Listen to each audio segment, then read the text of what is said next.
Well, good afternoon, everybody. It is 6 minutes past the hour of 3 o'clock on Super Talk 99.7. I'm Brian Wilson, and you're listening to The Drive on this gorgeous day here in Middle Tennessee. It is February 7th, and I don't know, here in bucolic Watertown, we're knocking on the door of 70. Unbelievable. Beautiful. What's it going on? What's the numbers there in downtown Nashville? And we've got sunshine and 68 degrees. Yep, it's right. That's it. I think it's exactly what we have right now, and we're, I think, look, this is sort of like the peak.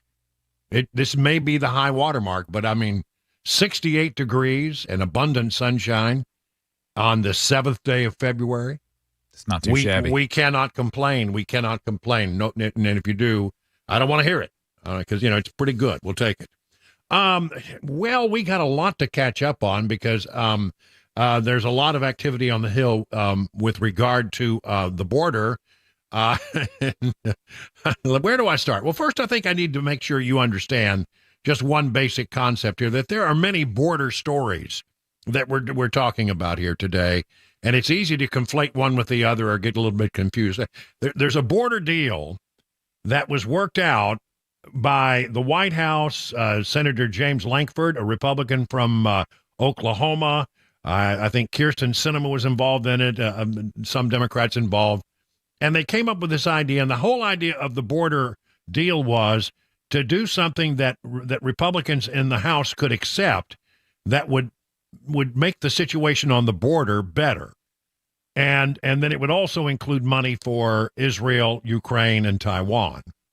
Things that are very important to some people on Capitol Hill, and they want to see that all put together. So the deal was, the Republicans had said on the House side, said, if you can't fix the border, we're not going to go for any money for Ukraine or any money for Israel or any money for Taiwan. We want the border fixed. And so the negotiations never included the House of Representatives. They only included members of the Senate. And we revealed it. They revealed it on Sunday, and it was almost immediately rejected out of hand by the folks in the House. Nope, that's dead on arrival when it gets to the House. And so, what do you have here? You have a bill that they spent an inordinate amount of time trying to negotiate that has been rejected by the House. Well, what do you do in the Senate? Well, they decided to go ahead and take a vote on it today, and they couldn't even clear the first procedural hurdle. It takes 60 votes to do anything important in the United States Senate, anything difficult, anything tough. It takes not 50, but 61 votes. And they couldn't get there. And so the border deal, which also included funding for Ukraine and Israel, that had been negotiated over months and months and months, was a dead on arrival. It's not going anywhere. It's dead in the Senate. If it had made its way over to the House from the Senate, it was going to be dead there anyway. So, play taps. It's over. This thing ain't breathing. No pulse. It's DOA. And now what are we trying to do is trying to figure out, a way to salvage something out of this. What Republicans want most is the border to be made more secure. And what the Democrats and a few number of Republicans want is a continued funding for Ukraine and Israel. Israel, I think there's wide-ranging support for that on Capitol Hill. Ukraine is a sort of a questionable matter. Whether or not more money should be sent to Ukraine is an open question right now. How that would come if a vote were taken is hard to know. Probably would pass, but it wouldn't be, with a big vote. It would be, but with bare minimum margins. So that's where we are on that. Then the other story, the other border-related story, was what happened yesterday in the House of Representatives, where you had Alejandro Mayorkas, the Secretary of Homeland Security, was being brought up on a impeachment charge by the House of Representatives. They read the articles of impeachment. And there was a slight miscalculation because Republicans brought the impeachments up expecting they had the votes, and then they got snookered. As it turned out, they thought it was going to be 215 to 214. And they thought that because there was one Democrat member who has been out, Al Green of Texas, and he wasn't expected to be there for the vote. and they did not expect him to be there. Well, guess what? He showed up, and he cast his ballot. So then it became a 215 tie. There was one vote outstanding, but that's Steve Scalise, and he's off having cancer treatments for some cancer that he has, and so he wasn't available to come in and break the tie. So then somebody changed their vote, and that kept the thing alive. Where that stands right now is it did not pass in the House. Probably would not have been convicted in the Senate anyway, but it didn't pass in the House. But if Scalise comes back, they may be able to bring it back up again and get the articles of impeachment passed. So a big disaster there as well. So let's go through this. So remember, two stories: the border deal, it's now dead, and the Mayorkas impeachment, sadly, is dead, but could come back to life. That's the way it feels right now. Let's go through some of this. From thehill.com, Senate Republicans block bipartisan border security deal. Senate Republicans voted Wednesday against advancing a bipartisan border deal that was part of a larger emergency foreign aid package to fund the war in Ukraine, Israel, and Indo-Pacific security. It failed 49-50, with most of the Senate GOP conference voting against it. Republican Senators Susan Collins, Lisa Murkowski, James Lankford, and Mitt Romney voted to advance the measure. Bernie Sanders voted no, but mainly because he didn't like any money being sent to Israel. Democrats Ed Markey, Bob Menendez, Alex Padilla of California, Elizabeth Warren of Massachusetts also voted no. And so when you have that many no's, you need 60 votes. It didn't go anywhere. So that is dead. And then there is a move now in the Senate to try to pass some Ukraine funding as a standalone bill. In the House, there's a standalone bill that would provide money for Israel. What happens to those, I would have to say at this hour, is a little bit unclear. There is absolute chaos behind the scenes. And I've been hearing this, and I think it's true, that Republicans are just going tooth and tongue against each other.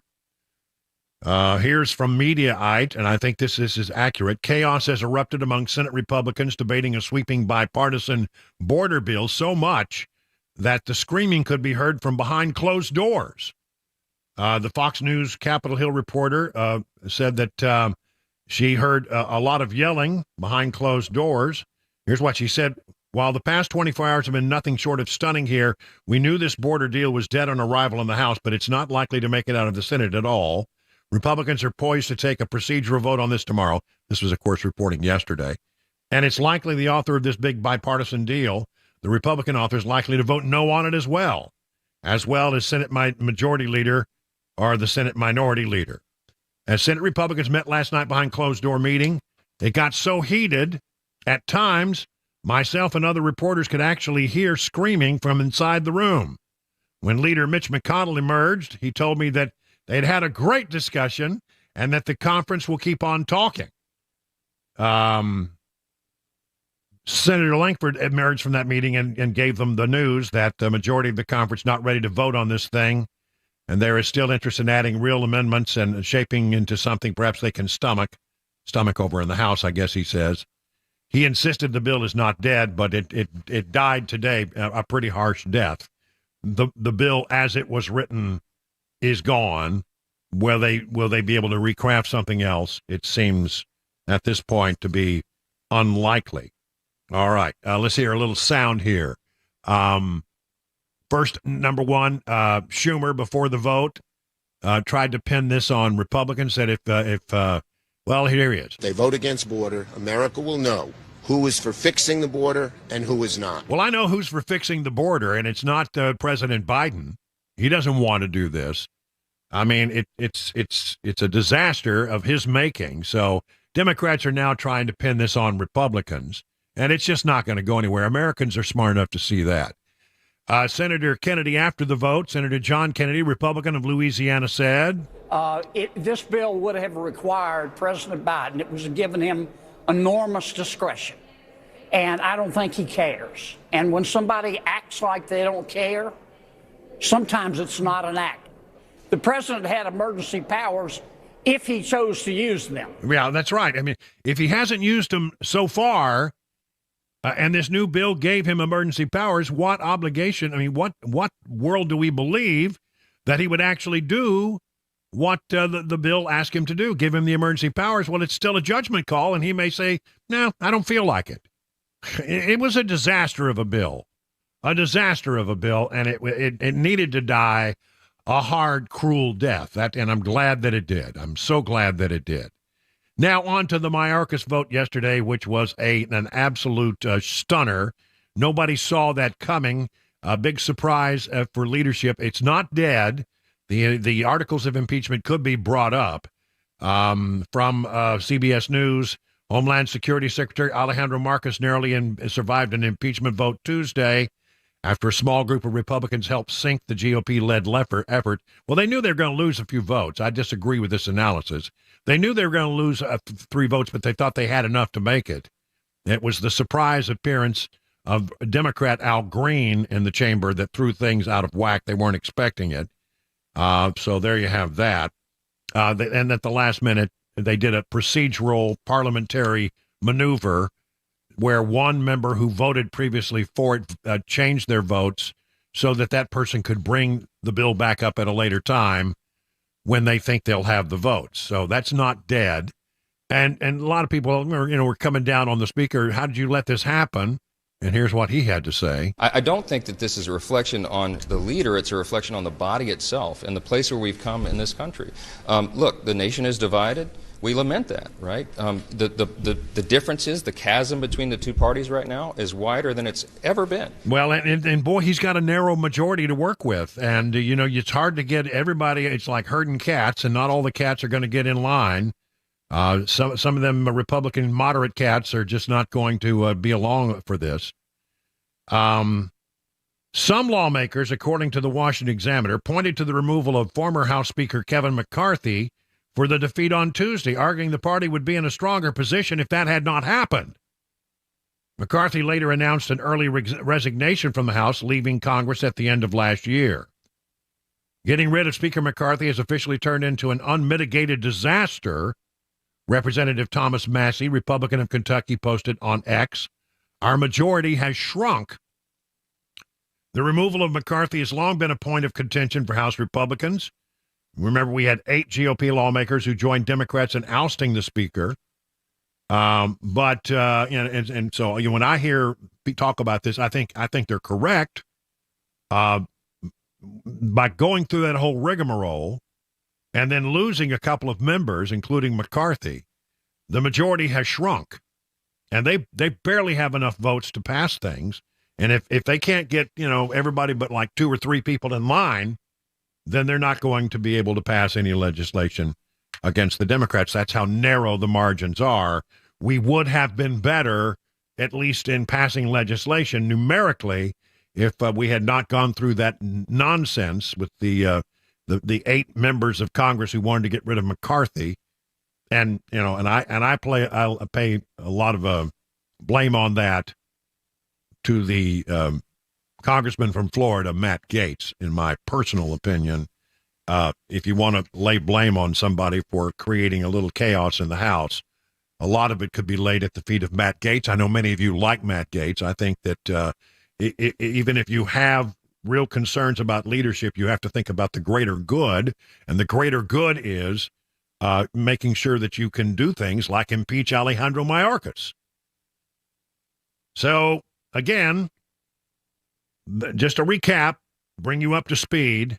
This border deal that we've been talking about that was being negotiated in the Senate died in the Senate today. It was never going to pass the House, so that's dead. Wash that away. That ain't going to happen. And as far as the impeachment of Alejandro Mayorkas, I think they might be able to squeak out a vote on that, but it's going to be at a time of Republicans choosing when they have some people back from sick leave, and we'll see exactly when that might take place. Right now, 21 minutes past the hour of 3 o'clock on Super Talk 99.7.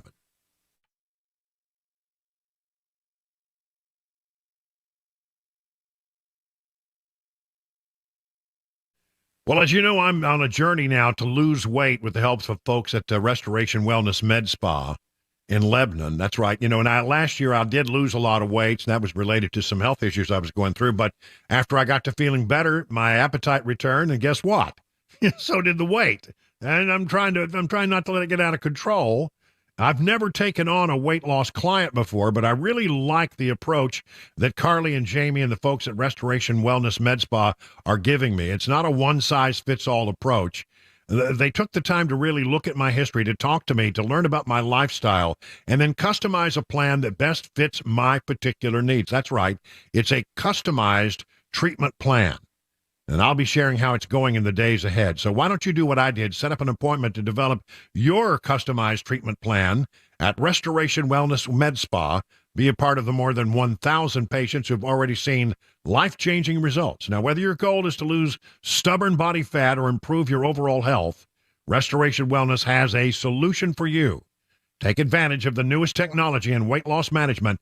615-470-8124. Learn more at restorationwellnessmedspa.com.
That bipartisan immigration bill turned down a record number of Americans unable to afford rent, and the search has ended for a missing helicopter. Those stories 30 minutes after the hour of 3 o'clock on Super Talk 99.7 WTN. It is 26 minutes now past the hour. Before I move on and say hello, I just want to complete my border conversation with this little clip from the folks at Fox News who had a little scoop today about the situation on the border. Brand new border numbers just released. Listen to this. CBP sources exclusively telling Fox that there have been more than 1 million migrant encounters since October 1st, when our fiscal year began. It is the earliest this milestone has ever been reached. Wow. The fiscal year begins in October, it's not the calendar year. So already since last October, in this fiscal year, the 23-24 fiscal year, 1 million migrants have come across, and they've had encounters. My goodness, we are still in crisis down there, absolutely in crisis. Well, anyway, it is Wednesday, February 7th. There's Mac Maury there in the newsroom. Hello, hello. Diligently preparing the next newscast, which is just moments away. Yeah, and of course, we always get to hear his thoughts about, and boy, I'm telling you, Mac, a lot of people, I run into people and they go, man, that Mac Maury, he knows his stuff. and I said, really? You think so? Okay, well, you got right, me. Fine. No, you do. When it comes to sports, I'm telling you, you've got the lowdown. And so the Mac Maury's wild world of sports is at 5:25 today. And then there's Chris Webber, who's he's there, making sure that everything's all right in the Starship Enterprise, the command center, Super Talk 99.7 Battle Bridge. I'm giving it all she's got, Captain. I'm giving her all she's got. I don't know how much longer she can hold together, Captain. I'd say it's a really, really bad Scotty impression. All right. Today, Pete Hegseth will join us at 4:35. Love having Pete on. Pete is one of the anchors of the Fox and Friends Weekend Edition, and he goes to New York every weekend. But as soon as he gets through with that, guess where he ends up? Right here in Sumner County, up in Middle Tennessee. He lives with his family there, and so it's sort of good to get his perspective. He got out of the crush of the big city and lives here in Middle Tennessee in order to keep perspective, and he's always got interesting things to say. We had hoped to have Speaker of the House Cameron Sexton at 4:05, but we're moving him around to accommodate his schedule, which is considerable when the state legislature, the General Assembly, is in session. But he will join us at 5:05. 5:05 now. Speaker of the House Cameron Sexton to talk about things that are going on right now in the General Assembly's regular session. And then also I want to talk to him about, what happened the other night when you had all these people shouting at the governor during the State of the State address, which was the height of rudeness. What was going on and what was the conversation beforehand? Because they let them talk and make their comments and shout down the governor, and nobody ever got removed from the gallery where that was all taking place. We'll talk to him a little bit about what was the thinking behind all that. And it's all coming up at, again, 5:05 today. So we got Pete Hegseth at 4:35, the Speaker at 5:05. Mac Maury's wild world of sports coming up at about 5:25. And then a lot of other news and information to share with you as we go forward. It is now time for the news on Super Talk.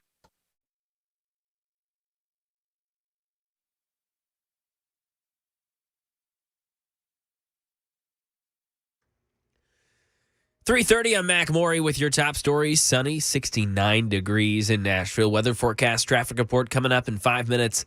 The bipartisan Senate effort to reform the nation's asylum laws and ramp up detentions and deportations has been filibustered. Stephen Portnoy. In the end, the effort to advance the bipartisan compromise fell 11 votes short of the 60 it needed to stay alive. Lead Republican negotiator James Lankford of Oklahoma lamented the failure of a bill he worked on for months. The laws have a gap, and we should actually fix those things. Congress will now grapple with whether to set aside the Republican demands for changes to border policy in order to provide funding for Ukraine, Israel, and Taiwan. Asked if he'd put that on the House floor if it's what the Senate sends over, Speaker Mike Johnson said only, "We'll see." And many Republicans voted against this bill because of the details within it and how many legal immigrants would have qualified for asylum. A lot of them saying that the effect on working wages from people who are here legally, either as immigrants or as citizens, would have been devastating. Some money news. A new report shows that a record number of Americans can't afford their rent, 22.4 million. That's half of all renters nationwide. The Harvard Joint Center for Housing Studies released data in January, finding these families were paying 30% of their income on rent in 2022. The hardest hit have been renters who made less than $30,000 and who, after paying rent and utilities, were left with just $310 a month on average. And the search is over for a missing military helicopter that presumably crashed in the mountains in East San Diego with 5 Marines on board. There's a new development on the search, but it's unknown if the crew members survived. Here's Alex Stone. The military now confirming the helicopter was found in Pine Valley in the mountains east of San Diego. The condition of the 5 on board is not yet known. The CH-53 Super Stallion was flying from Nevada to San Diego and after a refueling stop in Imperial, California, disappeared while flying over the Cleveland National Forest. But now we know the aircraft has been found.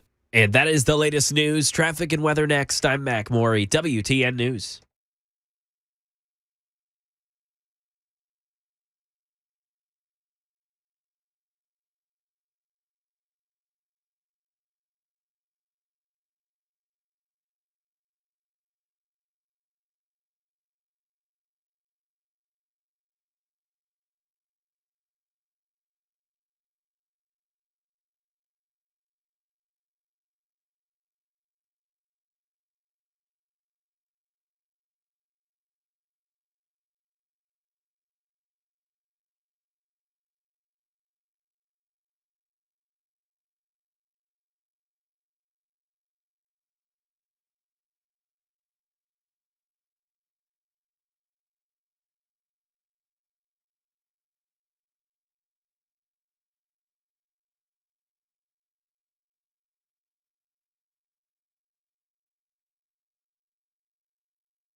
Good afternoon. It's 37 minutes past the hour on this really beautiful day here in unbelievably mild weather we're having for the 7th day of February.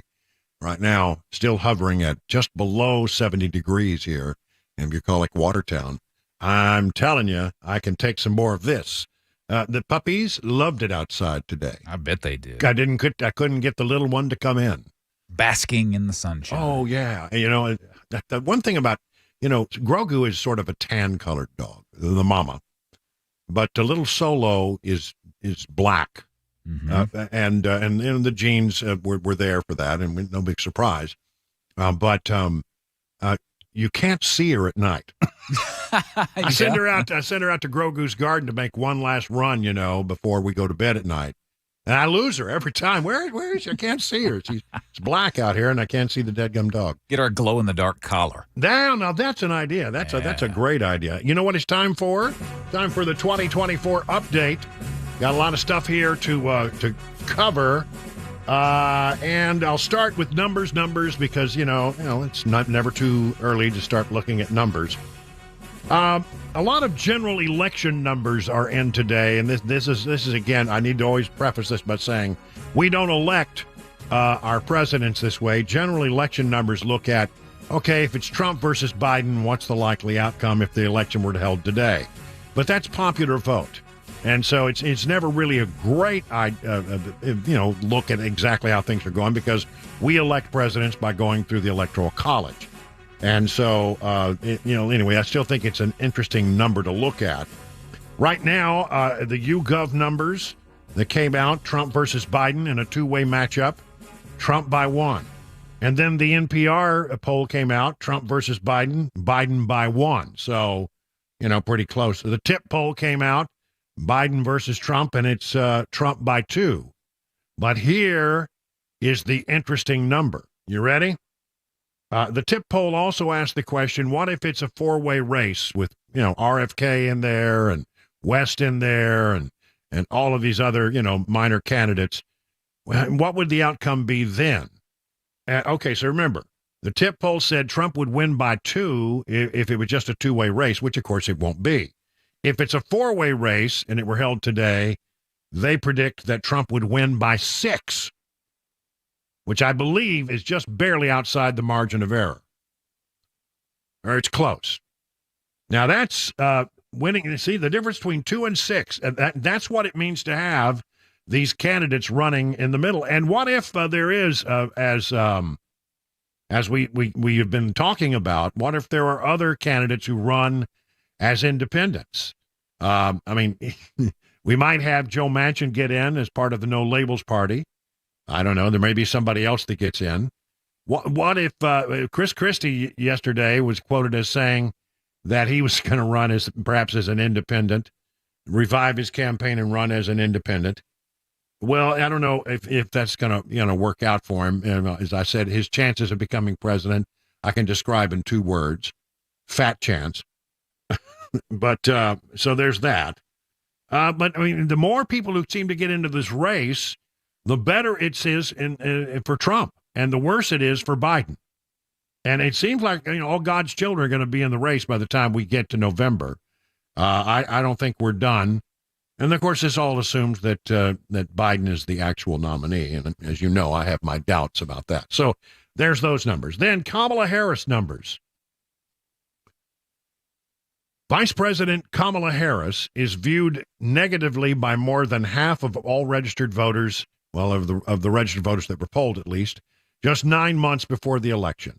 53% of the 1,000 respondents have a negative opinion of the vice president, while just 28% view her positively, according to NBC News' latest survey. The 28 who view her positively is a decrease of 4% compared to June. In other words, it was 32% who viewed her positively. Now it's 28%. Of those who view Harris negatively, remember that number was 53%, right?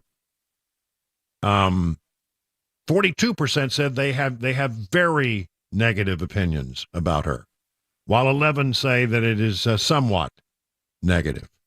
Likewise, 10% of the respondents say, 10%, that's all you can muster, shows that the vice president is viewed very positively by them. Okay.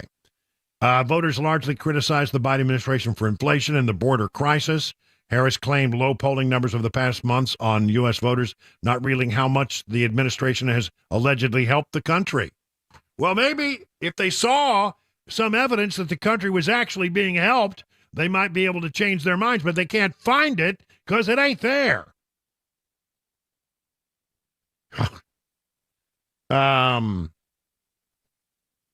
It's all because, the media is stacked up against us. They won't tell the true story of our successes. Well, I don't know. Inflation since Biden became president, up over 17%. Wages have come up, but not enough to keep up with the rate of inflation. So you're going backwards there. Interest rates so high that most Americans can no longer afford a mortgage. That's horrible. You've gotten us into, conflicts all over the world, basically because of your mishandling of national security policy and that horrendous decision to withdraw from Afghanistan, which gave everybody the go-ahead to do what they wanted to do. I mean, when there is perceived weakness on the part of the United States, there are other players who will stand up and take advantage of that. And they have. So you tell me where the good stuff is, because I'm having a hard time seeing it here. Oh, they'll cherry pick a little number here and a little number there. But, I mean, overall, Americans see right through that. They know what they're living. And so that's why these numbers are so bad. Here's another story. And if I were a Democrat, this would terrify me. Democrats lose ground with black and Hispanic voters from Gallup. The Republican and Democrat parties have distinct strengths within different subgroups of the U.S. population. However, Democrats have lost ground among some of their traditionally stronger support groups while gaining ground with others. This is based on analysis of American party preferences, which includes those who identify as Democrat or Republican and those who are independent but lean toward either party. The Democrat Party's wide lead over Republican and Black American Party preference has shrunk by nearly 20 points over the last 3 years. That's something to really be concerned about if you're a Democrat, something to celebrate if you are not a Democrat. Democrats lead among Hispanic adults, and adults aged 18 to 29 have slid nearly as much, resulting in Democrats holding on a modest edge among both groups. While, Hispanic voters have traditionally leaned somewhat toward the Democrats, so they're hanging on by a thread to those numbers. And young people, generally starry-eyed young people, they tend to, find favor with the Democrat Party and until they grow up and learn how the world really works, and then they become Republicans. Whereas Democrats were at parity with Republicans among men as recently as 2009, and among non-college educated adults as recently as 2019, they are now both in the red with both groups. Democrats have lost men and non-college educated adults. Only partially offsetting these trends, they have gained adherents long-term college-educated Americans, those with postgraduate education, and those with a college degree, those basically who went to college and got indoctrinated. So there you go. That's not good news for the Democrats. It shows, again, how horribly they are perceived, and with good reason. Other 2024 news, RNC Chair Ronna McDaniel to step down after the South Carolina primaries. A report is floating around, and they don't have it locked down, but they say there is a report this will happen. An RNC spokesperson is denying the report. New York Times reported on Tuesday evening McDaniel, the longest-serving RNC chair in modern history, told former President Donald Trump that she would resign after the February 24th South Carolina Republican presidential primary. And sources added that Trump would likely aim to promote North Carolina GOP Chair Michael Whatley as McDaniel's successor. Let's see if that happens. Nikki Haley loses to none of these candidates. Apparently in Nevada, you can choose none of the above if you don't like any of your choices. And more people voted for none of the above than voted for Nikki Haley in Nevada. A big win for Donald Trump, but not unexpected. Not unexpected. Big fight.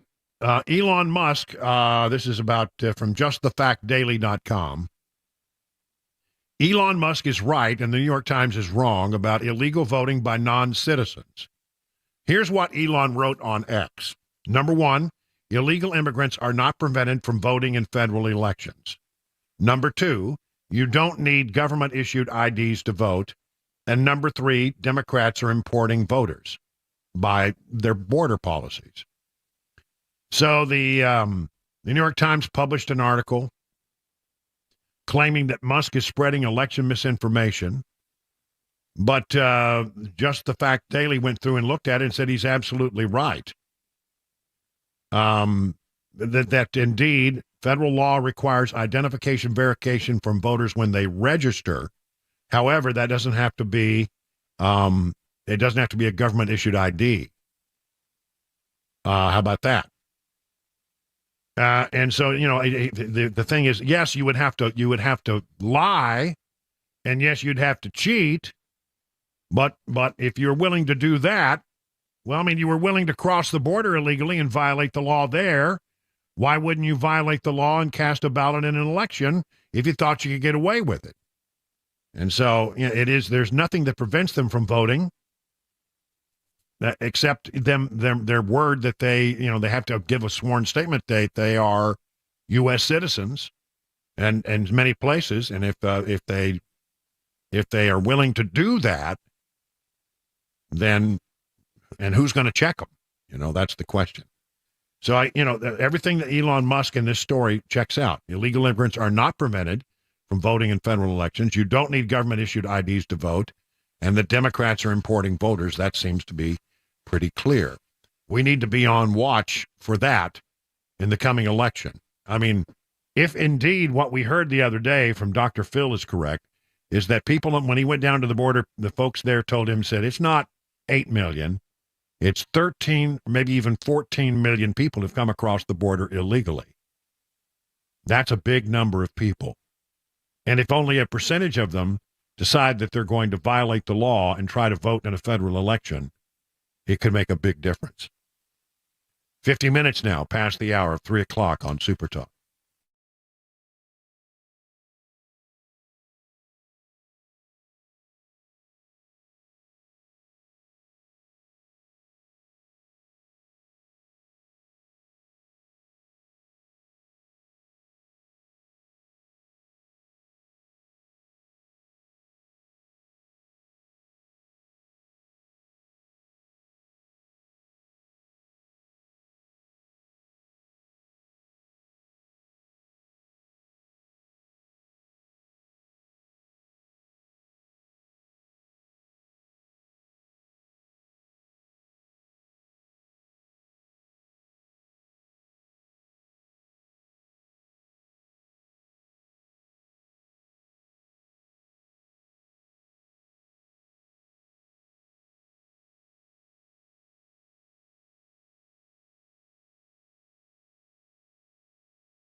That immigration bill, a no-go out of the Senate. Tennessee Senator Marsha Blackburn with some legislation concerning the NCAA, Ukraine aid, and some entertainment news, some new stuff being built on Broadway. 4 o'clock, Super Talk, 99.7 WTN. All right, Mac Maury, thank you very much. We're looking at pictures on the cable news channels of a big fire in Lansdowne, Pennsylvania. It's a house fire. I mean, normally I wouldn't mention it, except apparently it's surrounded by police officers, where 2 police officers were shot, and part of this, somehow the house is burning. Not really sure how the 2 are connected, but one way or the other. A really ugly developing scene in Lansdowne, Pennsylvania today. Take a look at the markets. Dow Jones Industrials up 156 points. S&P is up 40. NASDAQ is up 147. All screens are green. What's driving all this? What's going on behind the scenes with regard to rates? All that stuff. Let's check in with John Maxon over at Beacon Capital Management. Good afternoon, John.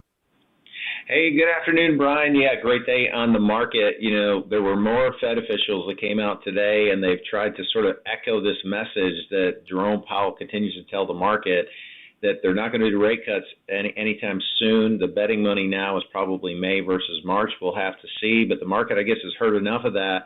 And what's been going on is we're in earnings season. And as earnings continue to come in, companies' earnings have really continued to hold up in a strong way. In light of having these high interest rates for a longer period of time. And so the market, the S&P, in fact, was just shy of hitting 5,000 today, which would be really historic. Tomorrow, initial jobless claims and CPI revisions. Those are going to be 2 key reports to pay attention to. All right. Thank you very much, John. And learn about all the things that John and the good folks over at Beacon Capital Management can do for you to help you get ready for retirement. Just go to their website, askbeaconnow.com. 59 minutes past the hour of 3 o'clock on Super Talk 99.7. Listen at DT McCall's. They have a huge selection of appliances, furnitures. If you need a bedroom suite, they've got that. I mean, whatever you need for your home, pretty good chances are you're going to find it at your nearest DT McCall store. Have you ever been to one? You really just need to go around and take a look at this place. You're just going to be shocked, stunned, and amazed. Some of these places are truly cavernous. You just go around corner after corner after corner, and you just keep seeing more and more and more. One of the things that they're very proud of is that they deal with you honestly. I mean, you don't get to be a company that lasts more than a century in a certain area unless you have a reputation for treating people right, and they do. They're always going to give you a good price. It'll be an honest price. A price that will not be jacked up with things like extra charges for delivery and setup and haul away, the cables or the hoses, the things that make the doodad work. You're not going to be charged extra for that as well. And they like to sell products whenever they can that were made and manufactured right here in Middle Tennessee to keep local dollars locally in the market. So there you go. DT McCall's. Find out about the convenient location nearest you by going to the website, dtmccalls.com.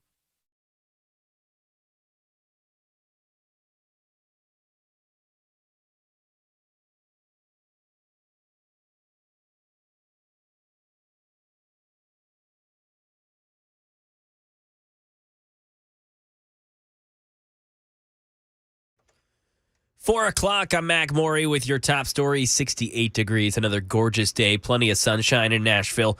Traffic, a complete weather forecast coming up in 5 minutes.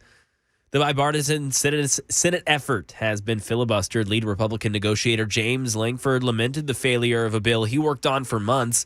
Congress now facing whether to set aside the Republican demands for changes to border policy in order to provide funding for Ukraine, Israel, and Taiwan. Here's Republican Senator Josh Hawley today on why he voted against the measure. The bill allows for immediate expedited work permits for folks who are here illegally, and if it passes any indicator, over 80% of them will not qualify for asylum. So we're talking about millions of people who will get work permits right now.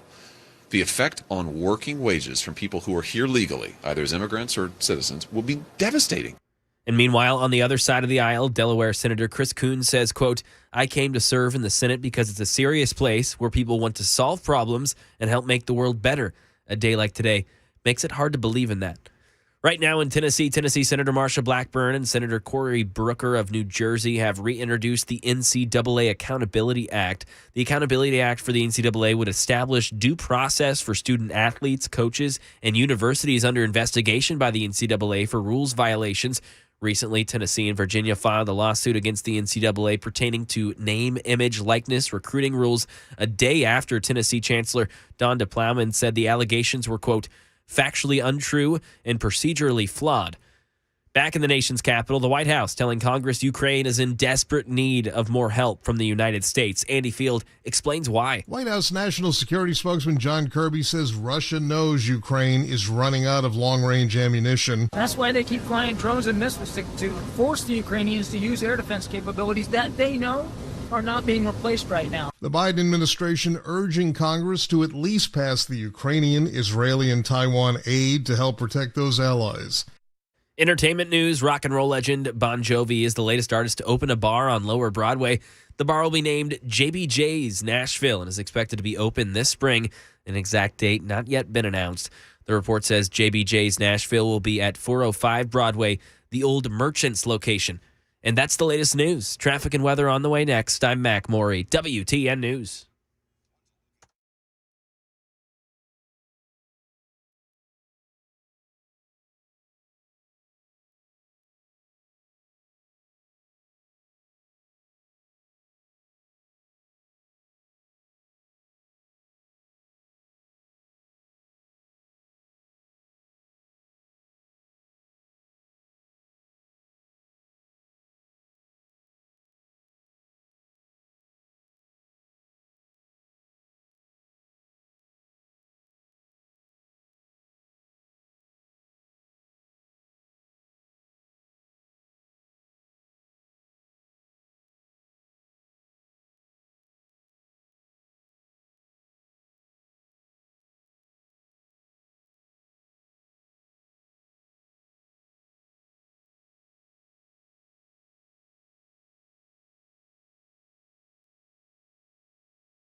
It is 7 minutes now past the hour of 4 o'clock on Super Talk 99.7. I'm Brian Wilson, your friend and radio buddy, bringing you news and information until about 7 o'clock when we hand it over to Mark Levin, and he will carry on through the evening.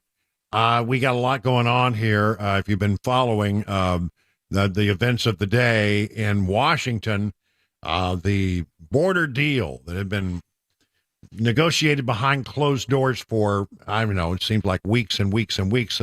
White House, some Democrats, and Senator James Lankford, a Republican, all worked on a border deal. And the whole idea was, well, the House had already said, we're not going to pass anything regarding funding for Ukraine or for Israel or Taiwan until the president does something concrete to actually solve the problem on the border. That's what they said.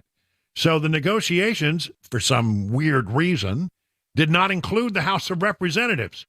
The White House negotiated with a group of senators to come up with a plan, and they kept working on it and working on it and working on it and said, oh, yeah, this has been the greatest things. Sliced bread, it's going to be wonderful, we're going to be wonderful. And then the results were revealed on Sunday, and everybody said, well, we can't pass that. And in fact, today, they tried to pass it, and it failed. It failed. It didn't clear the Senate. It was going to be dead on arrival anyway in the House of Representatives, and so it was never going to become law. But one way or the other, it has really devolved into an ugly situation. Reports of a meeting last night on Capitol Hill where senators got behind closed doors. And reporters were standing out in the hallway, and they said that inside they could hear the senators yelling at each other about this, screaming at each other. Well, it's a very interesting time there. And so this thing is dead, but Senator James Lankford, the Republican from Oklahoma, Oklahoma, one of the most conservative states in the country, and Lankford is, as I said, a Republican, but he's in trouble. Back home, because of his work on this bill, there have been those who wanted to censure him and tried to censure him. I think they may have actually technically gotten a censure vote off at the state GOP level, saying we don't appreciate what you're doing. We don't think this is the right thing to do. Lankford insisted that it get a vote today, and before it went down in flames, you have to have 60 votes in the Senate in order to pass something that's difficult, 60 to get past this thing called cloture, to break a filibuster. And there would have been a filibuster on this.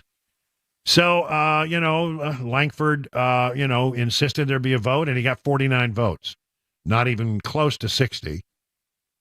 And then he took to the floor and said this. He said basically that that people have tried to destroy him over this. And he threw this out without saying anything more about who it was. In fact, I had a popular commentator 4 weeks ago that I talked to that told me flat out, before they knew any of the contents of the bill, nothing was out at that point, that told me flat out, if you try to move a bill that solves the border crisis during this presidential year, I will do whatever I can to destroy you. Because I do not want you to solve this during the presidential election. Wow. By the way, they have been faithful to their promise and have done everything they can to destroy me in the past several weeks. All right, so who's they? Who's the popular commentator and who's they? They have done everything they can do to destroy me.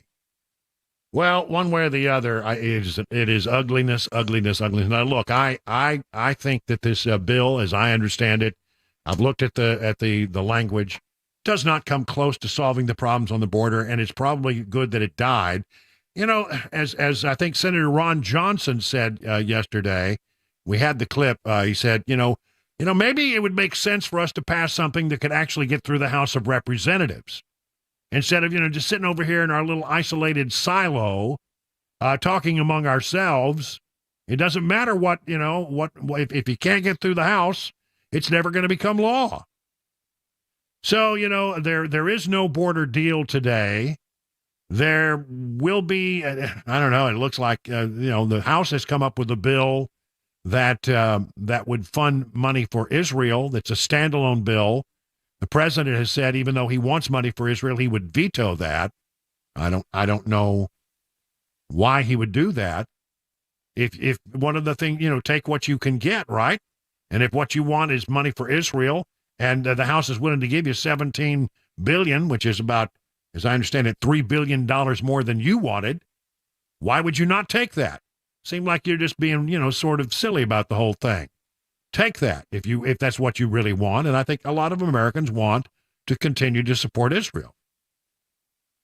There's apparently going to be a stand-on. It may have actually come up and gone up for a vote. I haven't checked lately.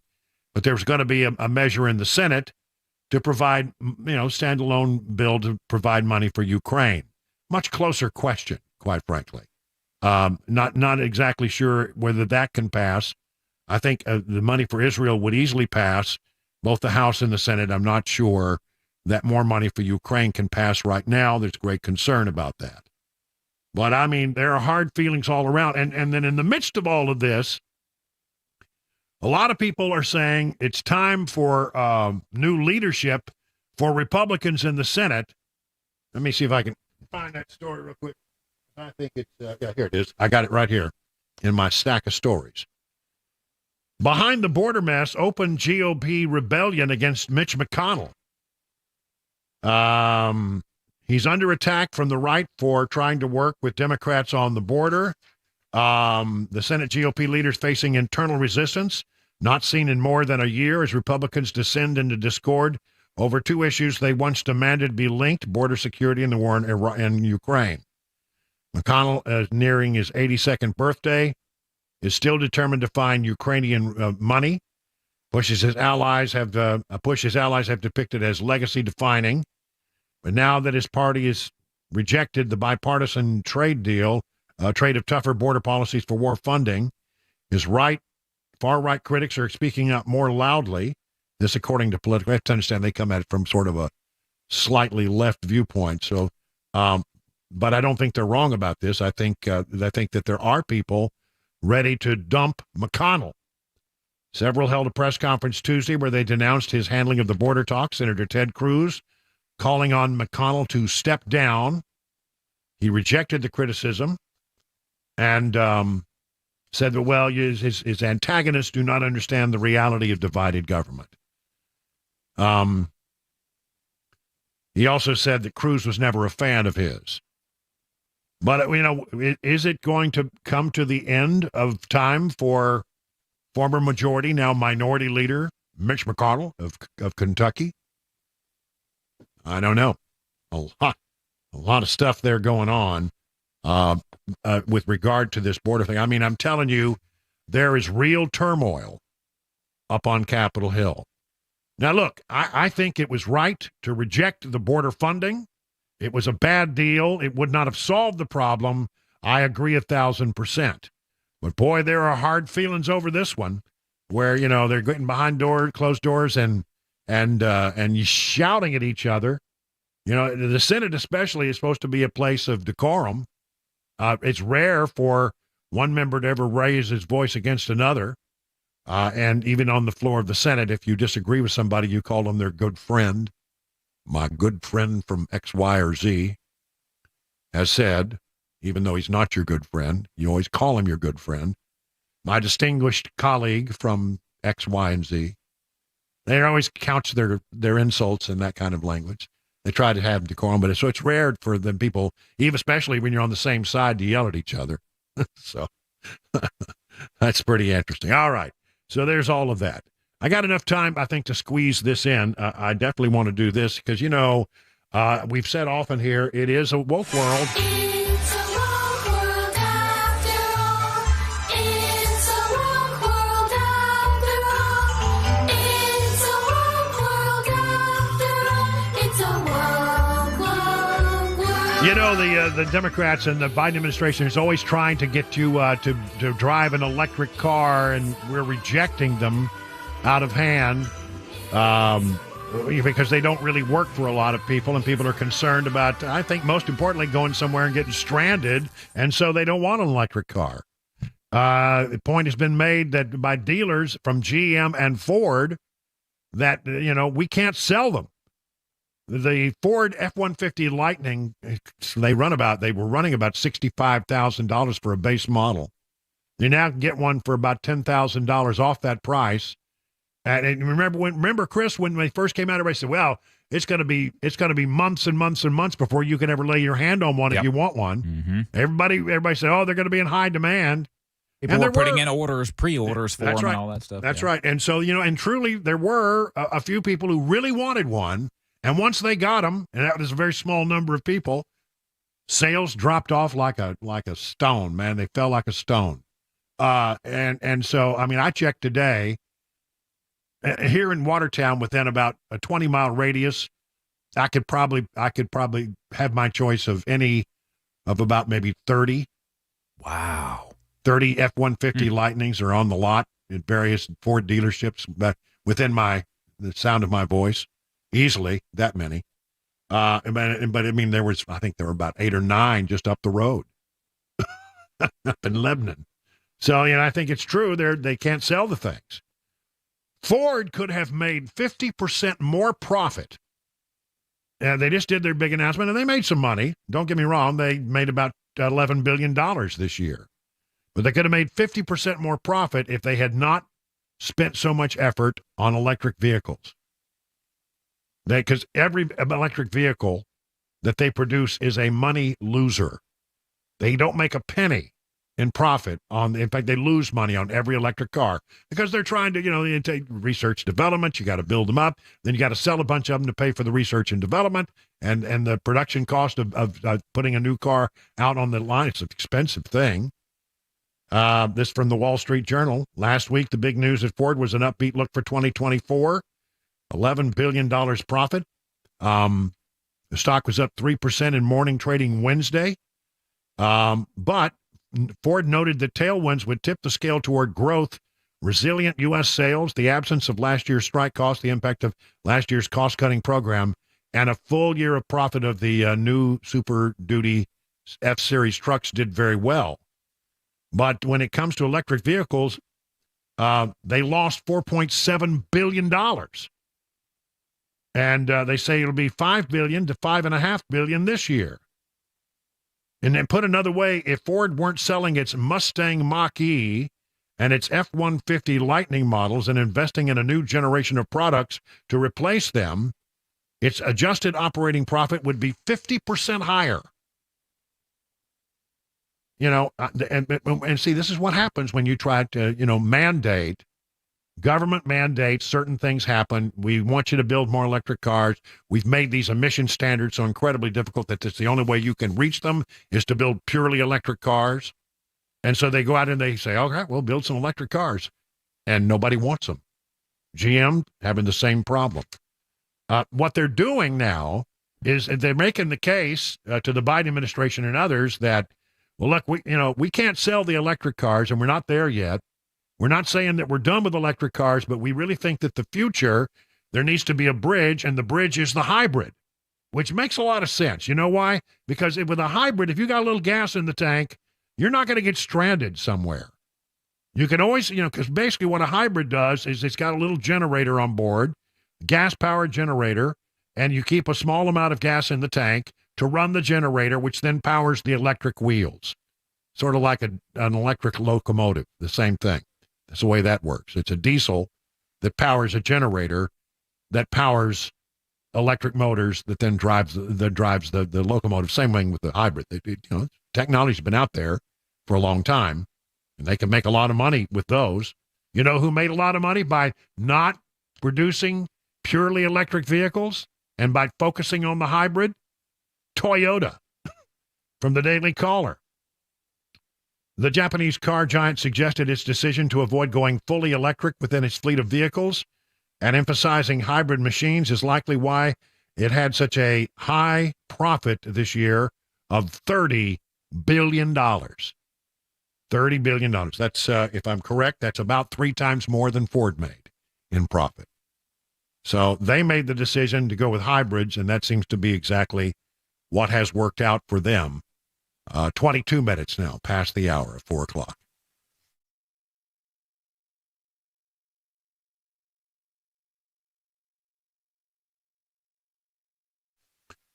How many times have you heard someone describe something as being the gold standard of this or the gold standard of that? Well, when it comes to finding an investment that protects you from runaway inflation, guess what? Gold is the gold standard. It's a tried and true store of value consistent across generations. Maybe you've thought about adding gold or other precious metals to your portfolio, but you feel like you don't have the knowledge you need to make a smart decision. Honestly, that's the way I felt. But I got professional guidance, all the guidance I needed at Nashville Gold and Coin. And the way this works is you make an appointment and then you sit down one-on-one with my friends at Nashville Gold and Coin. They'll answer all your questions, help you make the precious metals investment that is right for you. It's friendly. You'll learn a lot. You'll never be subjected to high-pressure sales pitches. Gold and silver can be a safe haven during uncertain economic times, and they can answer your questions. And by the way, if you have some old coins laying around gathering dust, bring them along. You might be surprised at just how much they're worth.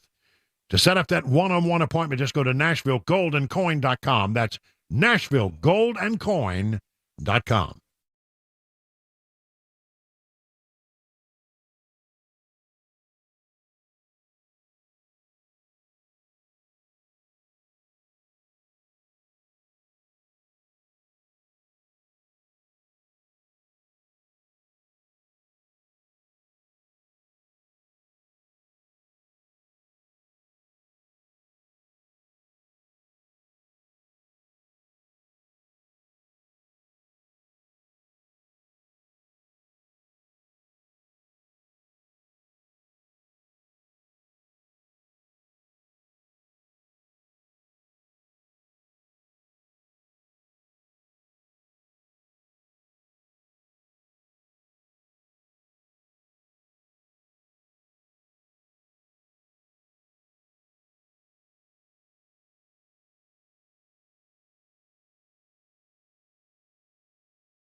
The Biden administration warning the nation of something tonight and some money news. 4:30 Super Talk 99.7 WTN. It's 27 minutes now past the hour. Our president is still hard to understand. It ain't got no gas in it. He just keeps stuttering and stammering. I mean, the other day it was he said that he felt that Donald Trump was the sitting president. Did you see what he recently said about that he wants to see the economy crash this year? The sitting president. No, Joe Biden is the sitting president. I don't know if he doesn't know that. You might say, who's that?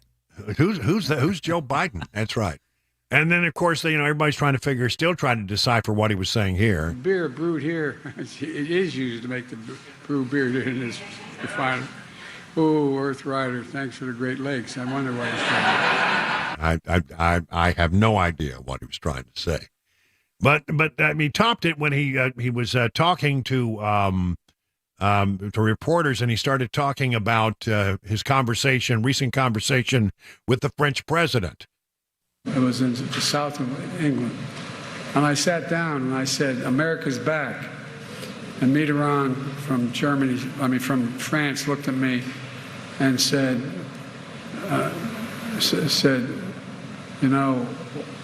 What? Why? How long are you back for? Well, Mitterrand died in 1996. The president that he was referring to was Macron. And if he was talking to that guy, he was back from a long distance. Yeah, and so so this question came up in the briefing room. Peter Doocy, that nice Peter Doocy, tried to ask Karine about does he not know who the president of France is? How is President Biden ever going to convince the 3/4 of voters who are worried about his physical and mental health that he is okay, even though in Las Vegas he told a story about recently talking to a French president who died in 1996? I'm not even going to go down that rabbit hole with you, sir. What is We're the going to rabbit hole? Go ahead. He said go he ahead. talked to Mitterrand. Go ahead. You saw the president in Vegas, in California. You've seen the president in South Carolina. You saw him in Michigan. I'll just leave it there. Go ahead. Yeah. I'm not going to go down that rabbit hole with you, Peter. Well, that's not good enough. She just like, I mean, it's a tough job, admittedly, trying to defend this president. But I mean, she's. I'm just not going to go down that rabbit hole with you. That seems to be one of her more common responses. Let's not go down that rabbit hole. No, let's go down. It's 30 minutes now past the hour. Time for the news on Super Talk.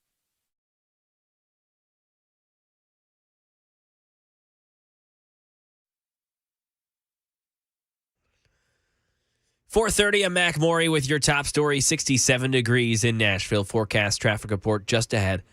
President Biden's administration tonight warning that money for immigration law enforcement will run out if Congress does not pass a border bill soon. Andy Field with reaction from the White House. House and Senate Republicans effectively killing the bipartisan immigration deal. White House spokesperson Karine Jean-Pierre says that could soon make border security worse. ICE would be forced to reduce its removal operations, its total detention capacity, and more. But the Republican House Speaker said he won't give that deal a vote, so his Senate party colleagues killed the compromise they'd negotiated. Now over to some money news. Here's Derek Dennis. The S&P is nearing 5,000 points for the first time ever. Investors feeding off strong quarterly earnings reports, sending stocks higher. The S&P added 41 points, closing at 4,995. The Dow gaining 156 points. The Nasdaq rose 148. A relatively calm day in the bond market helped to keep things smooth for the stock market. A new Harvard study finds more than 22 million renters in America, or about half, were spending more than 30% of their income on rent in 2022. That's a new record. Mexico has now surpassed China as the leading source for goods imported into the U.S. That's a first in more than 2 decades. The nonpartisan Congressional Budget Office says it expects the federal budget deficit to drop by $188 billion this fiscal year to $1.5 trillion. But it's likely to be a short-lived dip as the annual shortfall will likely rise over the next 9 years. And that is the latest news, traffic, and weather on the way. I'm Mac Maury, WTN News.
Let me tell you about the folks over at Busy Bee.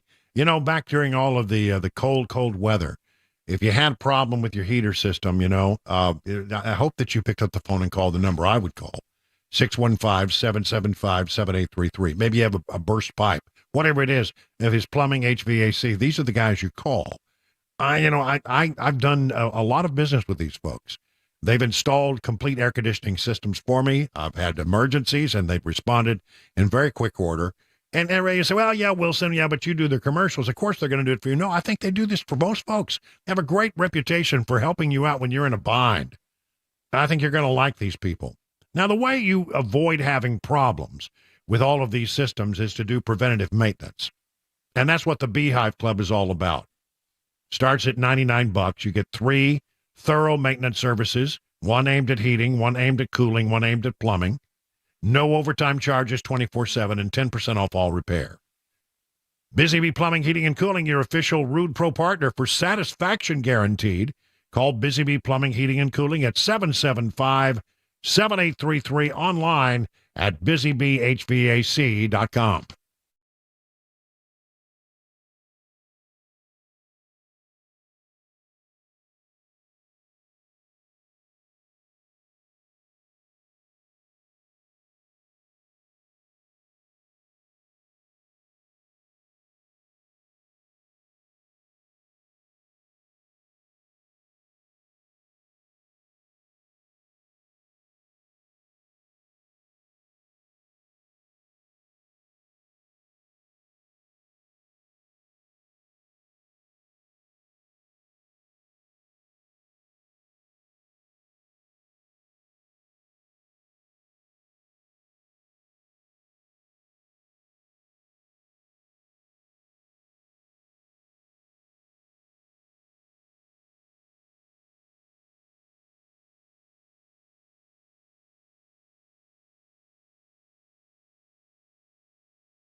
It is 37 minutes past the hour of 4 o'clock on Super Talk 99.7.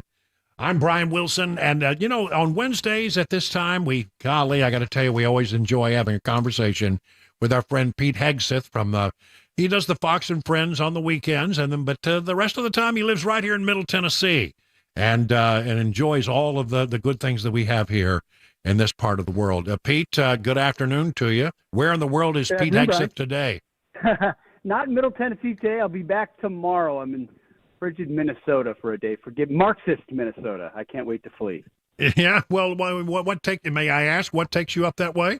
Well, I'm born and raised here, so my parents are up here still. I'm trying to pull them out of Minnesota to Middle Tennessee. Well, Spade work, but I'm working on it. Yeah, the good life, Jenna. Just keep showing them how good things are here. Well, anyway, that's exactly. Great. So, I want to start off by saying, that this whole border deal has really been just chaotic, hasn't it? Apparently some hard feelings. It went down in flames today in the Senate. It couldn't even get out of the Senate. It was never going to pass the House anyway. So, we're no better off than we were with regard to the border. What's it going to take for the Congress and this administration to get its act together and try to do something? I mean, the new information today, broken on Fox News, was in the fiscal year that we're in, they've already had 1 million encounters. It's outrageous. Yeah, I mean, the reality is this bill was going to attempt to box in a future President Trump. I actually look kind of at it as an upside. I see it as the collapse, almost complete collapse of the old guard of the Republican Party. This sort of Chamber of Commerce, open borders, amnesty crowd. Remember Rubio tried it with the Gang of Eight years ago, and it just wasn't – he backed away from it quickly. And I think – in people like Mitch McConnell and like John Cornyn and clearly James Lankford and others, there's still this impulse to want to cut really bad deals with Democrats that don't put America first and pour more money into foreign borders and foreign wars than we do our own southern border. And they're really bad deals. And yes, I know that Democrats control the Senate. Yes, I know Joe Biden's in the White House, but we also know that Joe Biden has no interest in securing the southern border. It's a political liability for him. He wants to have a talking point, and frankly, this would constrain President Trump. Legislation can't be undone through executive order. And so creating something like this prevents Trump from doing what ought and needs to be done, to include massive deportations, if and when that's possible. So I actually I love the collapse. I think it's emblematic of the new strain of the Republican Party, which is made new by Trump, but the old guard stuck around. And if Trump gets a second term, I think that old guard fades away. And you've got, remember Paul Ryan, Mitch McConnell, John McCain, they were never on board with that agenda. Right. I think we'd have a new shot at it. Well, that's interesting. I hadn't looked at it from that perspective, but I think you're right. I do agree with you on that.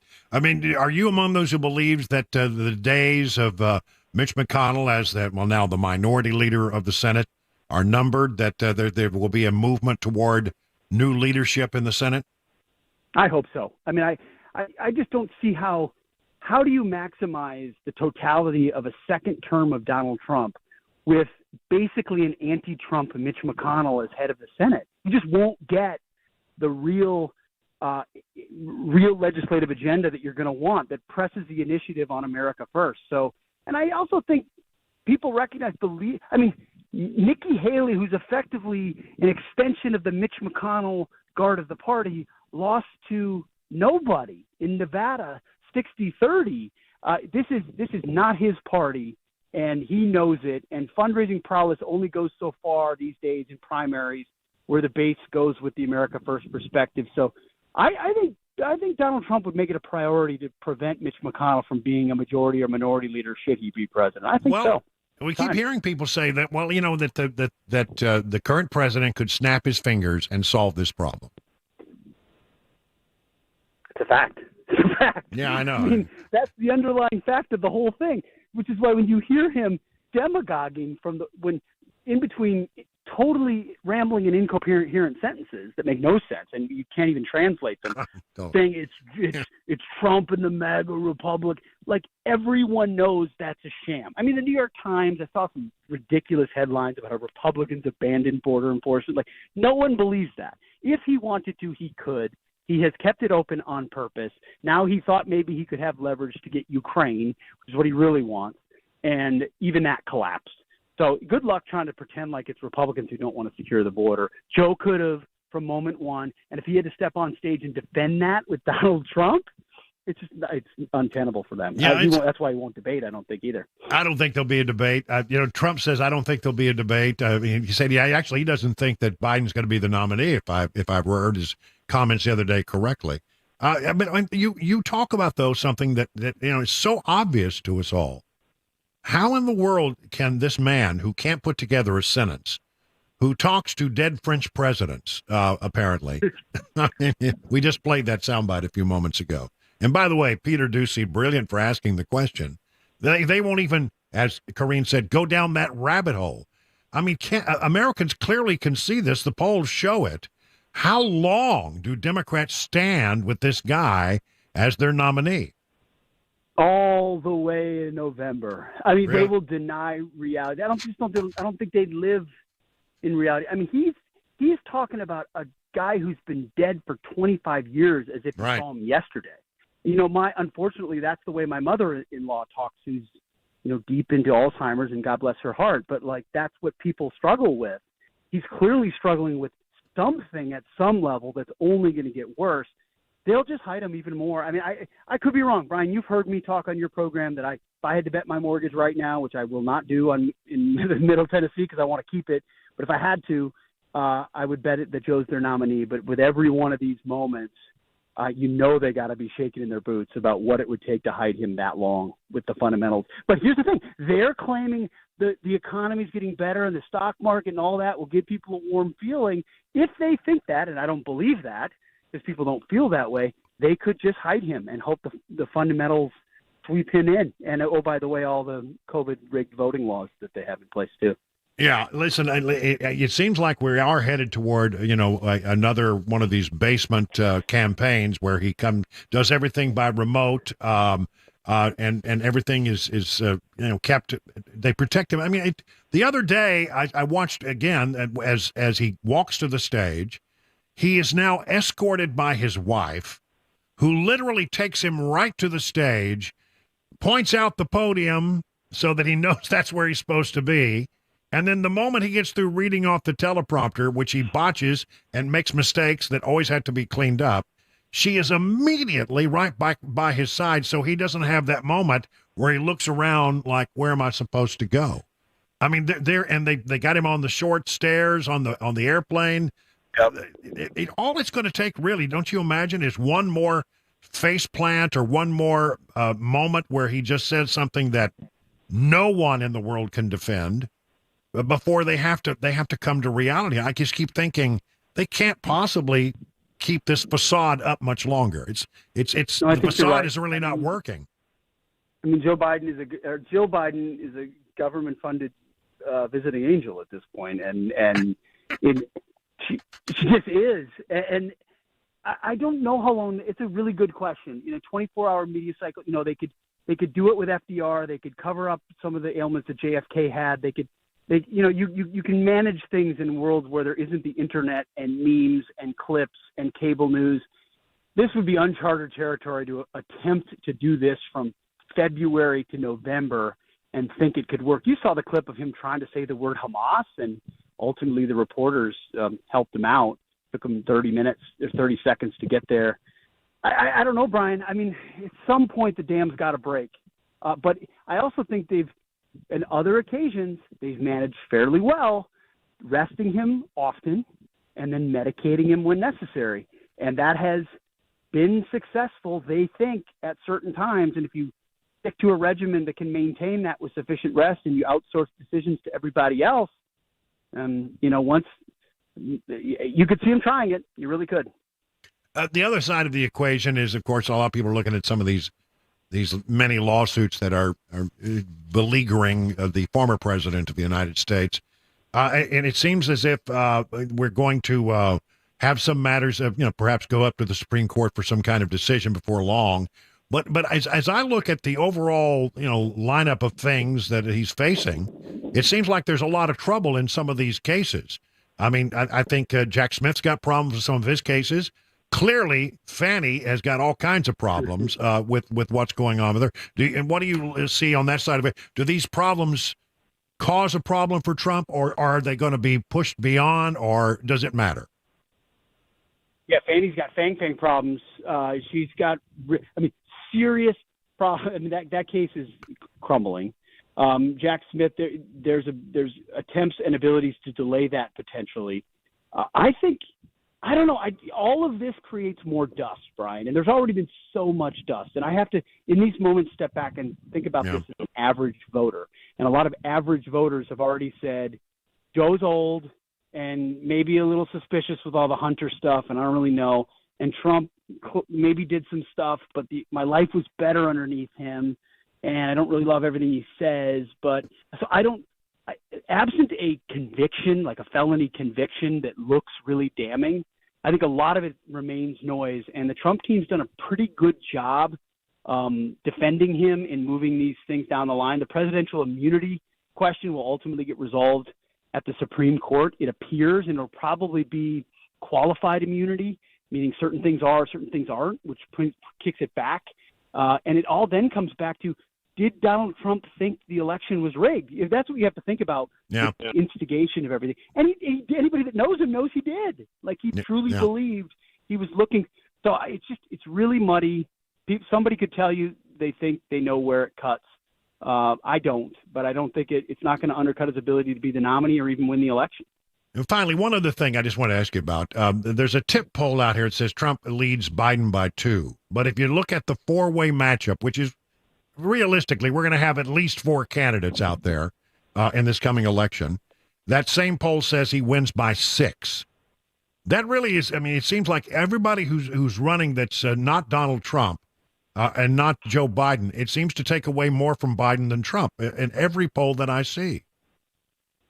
Well, I think that has to do with the fact that you've seen the polls where Democrats 70% wish they had another candidate. I mean, you've got usually a presidential candidate who's an incumbent who has massive low enthusiasm is in serious trouble, especially if there's a third or fourth candidate option. So hardcore supporters of Trump are going to stay right where they are. He might bleed a few people, but most disaffected Republicans are coming home. There are plenty of Democrats who are completely dissatisfied with Biden and will look somewhere else. So that doesn't surprise me. It doesn't mean they won't keep trying to cycle through third-party candidates they think will take from Trump. But it's a tough landscape for Democrats, especially with the candidates they're trying to stick with right now. It really is. Well, always a good conversation, Pete. Enjoy your travels. I hope you get home safely, and we'll talk to you soon. You got it, Brian. Thank you. All right. 50 minutes now. Let's call it 51 minutes past the hour, 4 o'clock.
5 o'clock, I'm Mac Maury with your top story. 63 degrees in Nashville, traffic, and a complete weather forecast coming up in 5 minutes.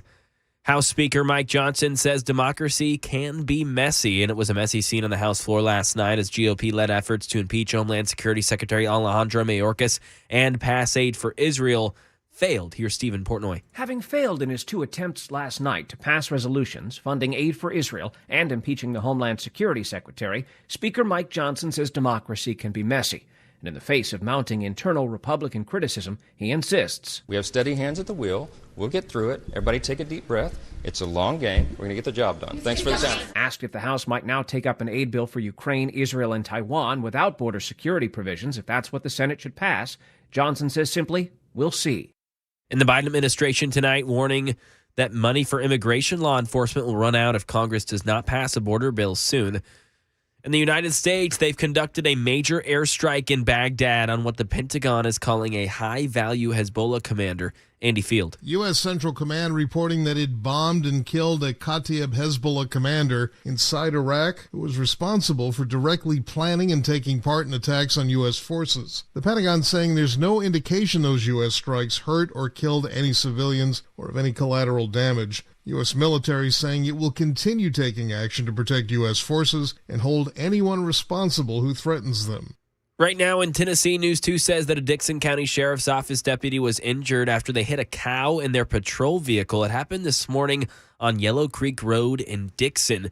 The car is considered totaled. And you think your credit card debt is bad? Try paying down Uncle Sam's. A government forecasting office says it's about to break another record. Andy Field. The amount of money the United States owes its lenders shot past $34 trillion for the first time last month. And the nonpartisan Congressional Budget Office says that will double to nearly $54 trillion in 10 years. Why so much debt? Americans are getting older and receiving more government retirement and health benefits. The CBO says just interest costs alone relative to the economy will be bigger than at any time since World War II. In some entertainment news, rock and roll legend Bon Jovi is the latest artist to open a bar on Lower Broadway. The bar will be called JBJ's Nashville. It's expected to open this spring. No exact date has yet been released.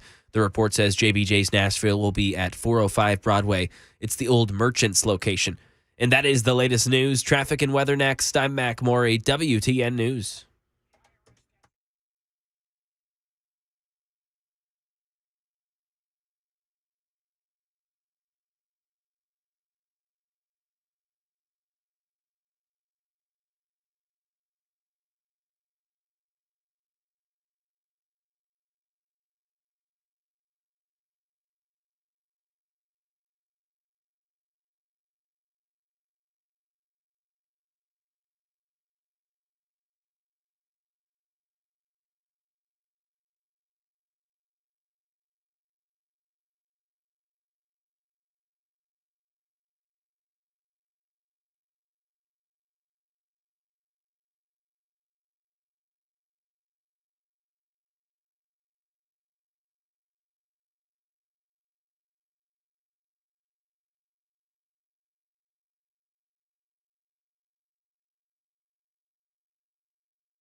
It is 6 minutes now past the hour of 5 o'clock on Super Talk 99.7. I'm Brian Wilson, your friend and radio buddy, and you are listening to The Drive on the station where we give you news and information all the way until about 7 o'clock. Then we hand it over to the Mark Levin show, and Mark Levin will carry on through the rest of the evening.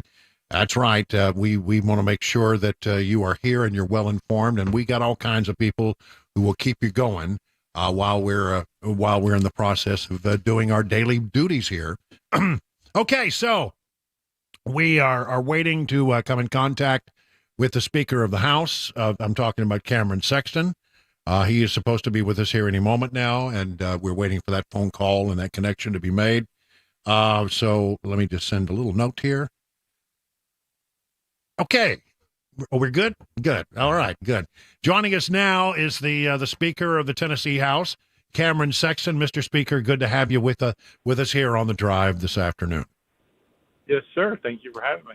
All right, so there's so much going on. You're in the middle of your regular session, and we had the big State of the State address last night, or a couple of nights back. I want to talk to you about that because, first of all, before we move on to the things that are going to be accomplished, let's talk about the quorum that was lacking in the chamber. I mean, the governor is giving his address. He's talking to the people of Tennessee, and in the gallery there were people who were heckling over the issue of education, but they continued to heckle really for about, I'd say, 40 minutes out of a 50-minute speech.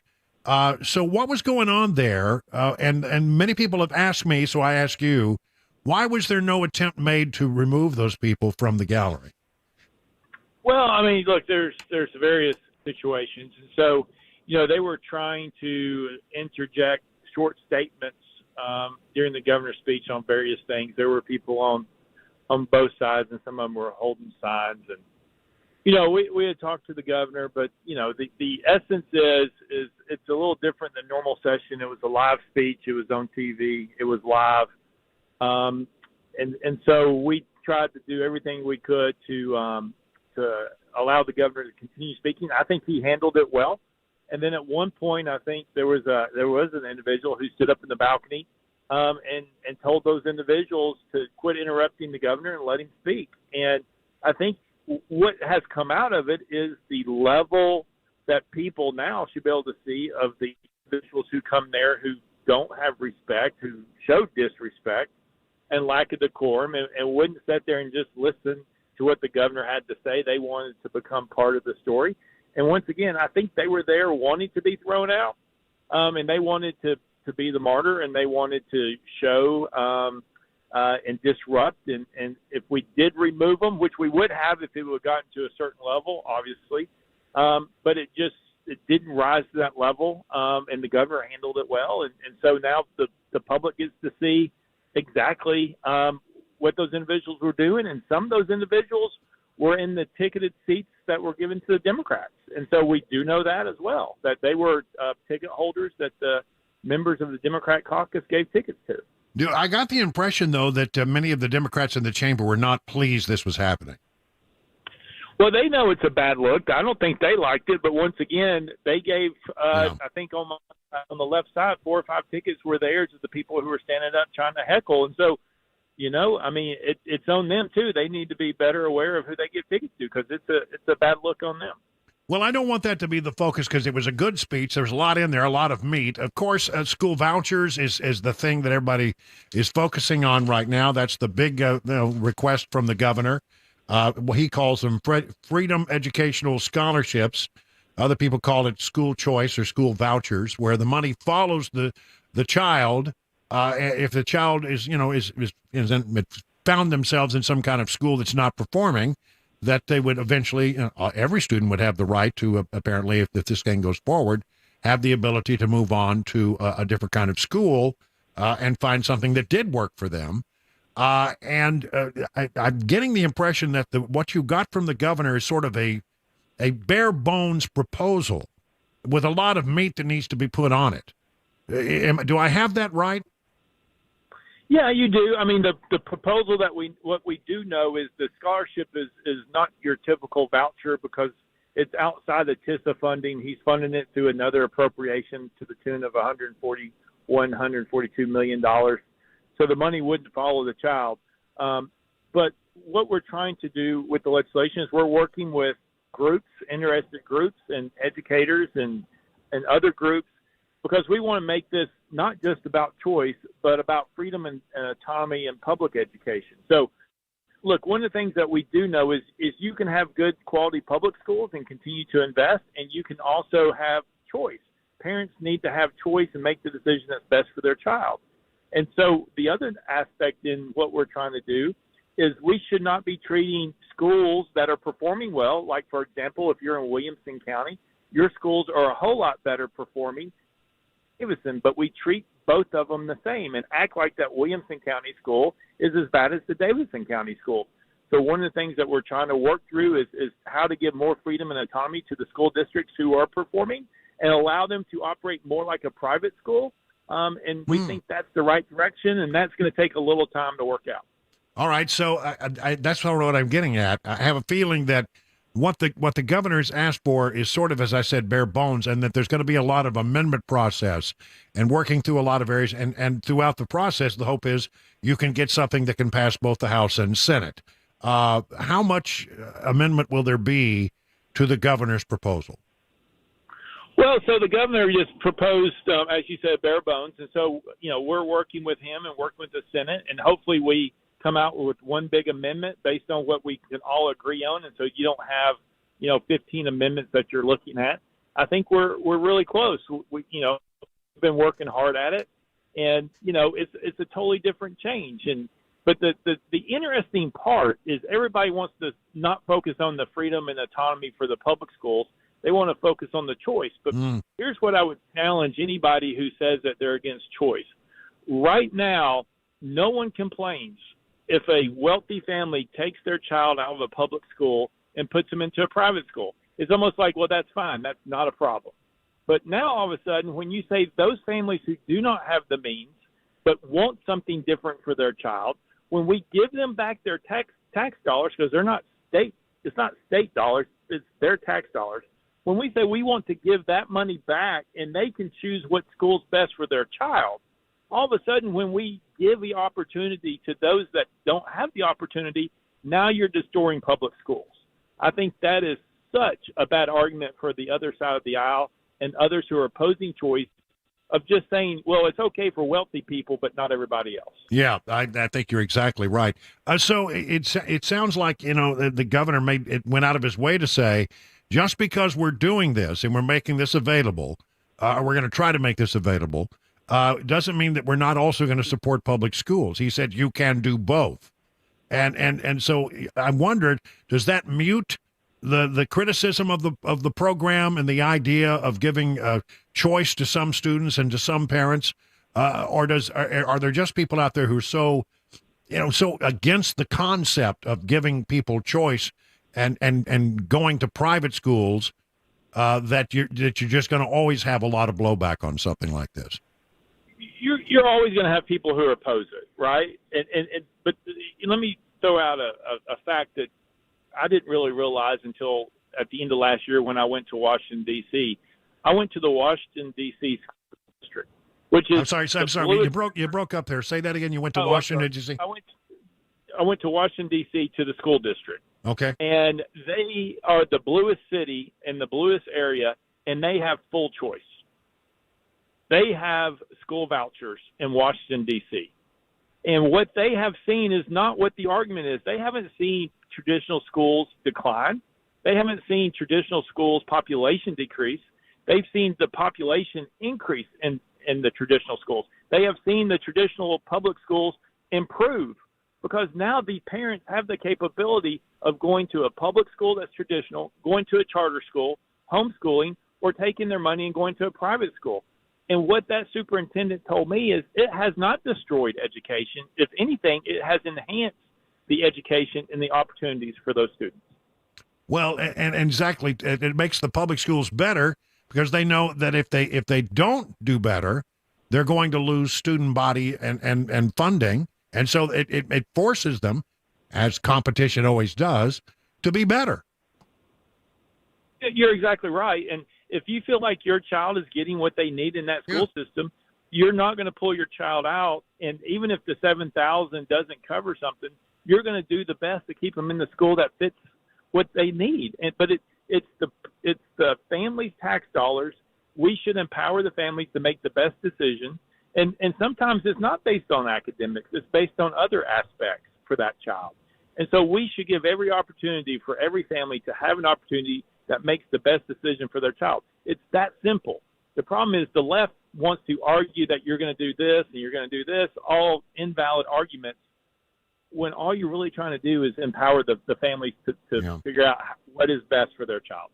All right, so, given the fact that there are, though, however, powerful forces that will be arrayed against this whole concept, this whole idea, do you feel like you can get it across the goal line in the House and the Senate, and that something, that will actually help kids out there who are going to challenged schools will actually get across the goal line and you can make it law?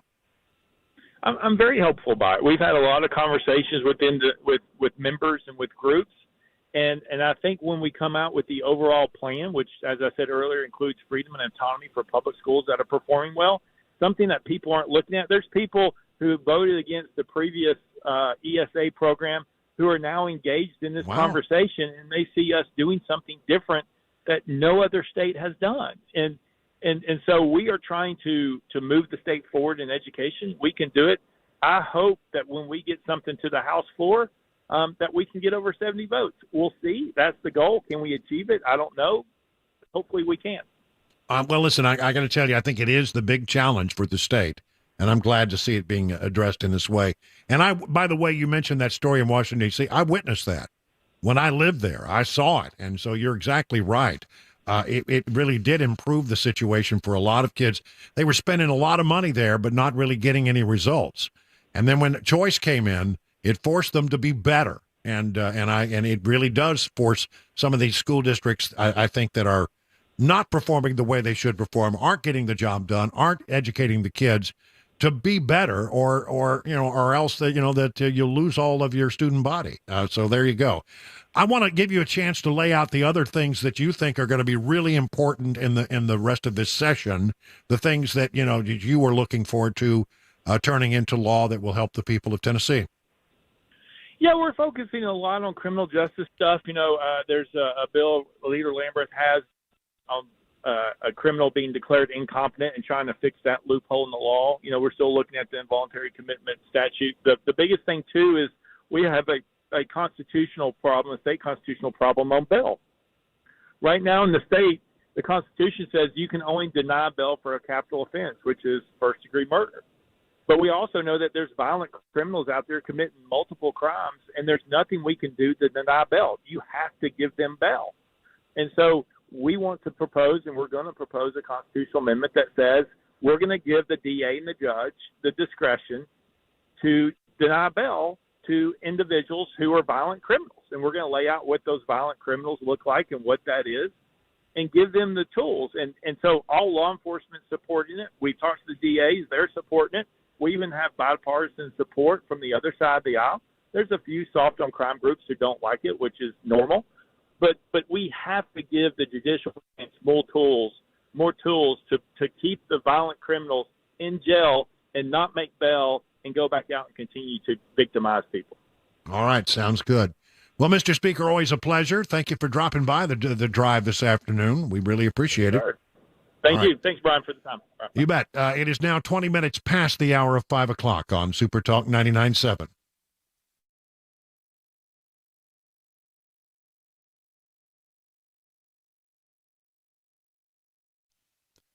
So how are you faring in the rough and tumble market? The experts at Beacon Capital Management understand it can be a little scary, but here's the thing. Beacon Capital Management has a plan to assess where you are and then help you make the mid-course corrections that are needed to make sure you can be where you want to be when it's time to retire. Wouldn't it be great to have peace of mind that you're on the right path? Beacon can provide that reassurance, and it starts with a simple phone call, 615-488-9303, and I'm going to give that number several times, so memorize it or write it down. The experts at Beacon will take it from there. You have nothing to lose except the worry. So get started today by calling 615-488-9303. At the end of the process, you'll be able to rest easy knowing you have a plan that meets all your retirement goals. Replace the worry with confidence that you're on the right path. That number, here's the last time I'm going to give it today, 615-488-9303. The experts at Beacon stand ready to take your stress away, and you can learn more at askbeaconnow.com.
Coming up at 5:30, we'll talk about Homeland Security Secretary Alejandro Mayorkas as we hear from him. A lawsuit settled in Murfreesboro between them and the ACLU, and Tucker Carlson planning on interviewing Russian President Vladimir Putin. 5:30 Super Talk 99.7 WTN.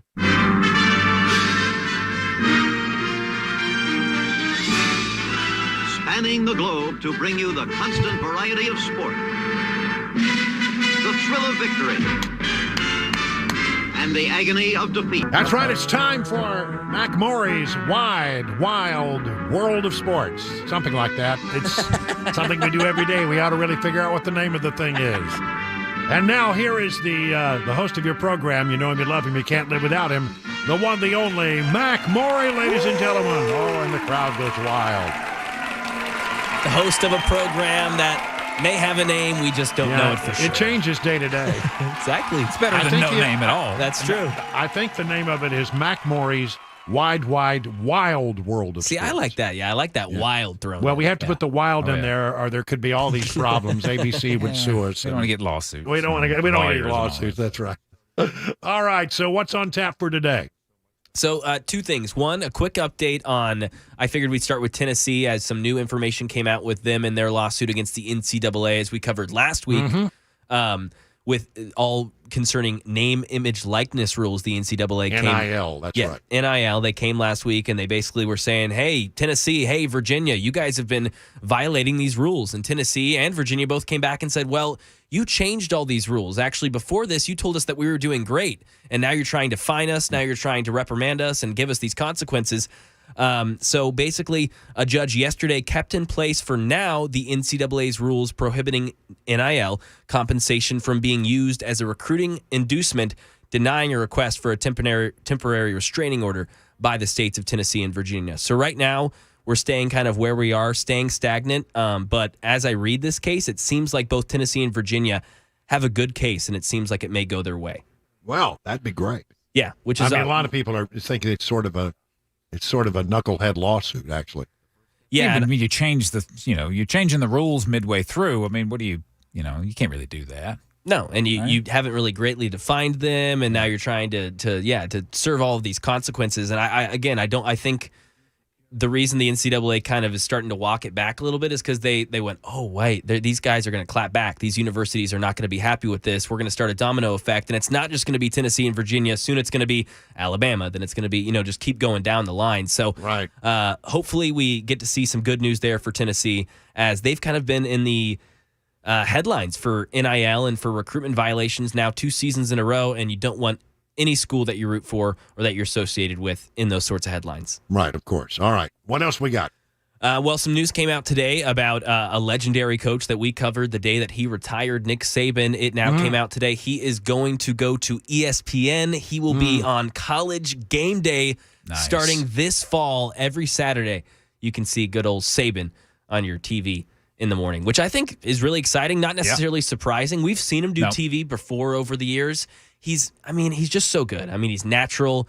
You just kind of feel like you like him, like you have a relationship with him. You trust what he's saying. He's a no BS kind of guy. Exactly. He's not going to sugarcoat things. Gives it to you straight up. He looks in the camera. I mean, I just think he's a natural. I think this is going to be great. And I mean, it's not like we can't trust his opinion or his analysis on the game of football. I mean, you have to listen to him because he speaks with authority. He knows what he's talking about. Exactly. I mean, I don't imagine, however, that there's going to be a broadcast avenue opened up for Coach Belichick. I just can't see that happening. I don't know. That would be not a very entertaining broadcast. What do you get monosyllabic answers? Three words. Yeah, I'm telling you, NFL Films has done a couple of things, and with Bill Belichick, and he's really good when he gets in the right mode. When he's talking football, when he's around some of the guys that he likes, he changes. He's not the press conference Bill Belichick. Yeah. I think that's true. I think there's a role there for him. I think it would be more limited. And yes, you're definitely not going to get the smiles and personality that you will from Saban. And that show's so energetic. College Game Day, you got guys putting on mascot heads, screaming. You got fans behind you. That for sure is not Belichick's scene. But him in a Fox Sports studio with 4 other Hall of Famers and a guy running the conversation, I think that may be more his speed. If he's not getting dumb questions, as he would think from reporters, I think that would probably help a lot. Yeah, exactly. I don't think. Yeah, I think that would be the one thing. Hey, Belichick, if someone asks you a stupid question on our team, don't give them that dirty look, please. We don't want any of that.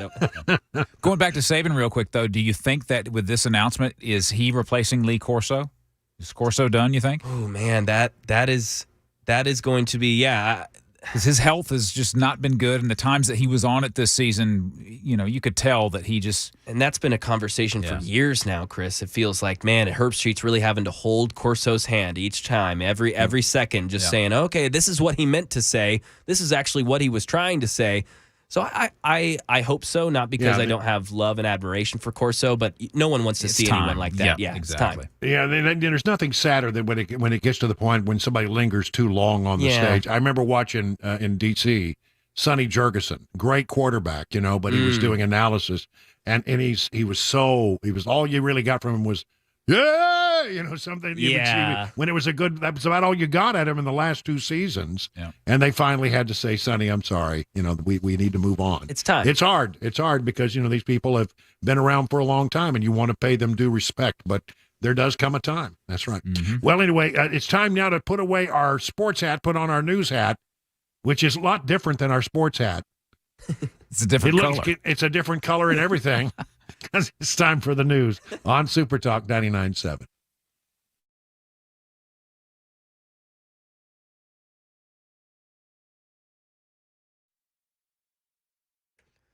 .531, I'm Mac Maury with your top stories. 61 degrees on Music Row. Traffic report, weather forecast in 5 minutes. We're hearing from Homeland Security Secretary Alejandro Mayorkas after Republicans in the House tried to impeach him. Here's Alex Stone. In Las Vegas, inspecting security ahead of the Super Bowl, Homeland Security Secretary Alejandro Mayorkas reacting to Tuesday's failed attempt by House Republicans to impeach him. The allegations are baseless, and I'm focused on the work, which was what brings me to Las Vegas today. He said he has no plans to step down, even if the House takes up another vote. Right now in Tennessee, News 2 reports that the ACLU has settled its lawsuit against the city of Murfreesboro over its anti-LGBTQ ordinance and policy that denied a permit to the Borough Pride Festival. The settlement requires the city to repeal the ordinance and pay $500,000 to pay for harm and attorney's fees. It also prohibits city manager Craig Tyndall from reviewing any future permit requests. A federal judge blocked enforcement of the ordinance in October while the issue was litigated, and Borough Pride Festival continued last fall. And no real comment from the White House on the interview that former Fox commentator Tucker Carlson plans to do with Russian President Vladimir Putin. On board Air Force One today, National Security Council spokesman John Kirby says that Putin's aggression against Ukraine should not be overshadowed. I think it's pretty obvious. It should be very obvious to everybody what Mr. Putin has done in Ukraine, and the bogus, completely bogus and ridiculous reasons for which he tried to justify it. I don't think we need another interview with Vladimir Putin to understand his brutality. And that is the latest news. Weather and traffic next. I'm Mac Maury, WTN News.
Well, it's 38 minutes now past the hour of 5 o'clock on this Wednesday, February 7th.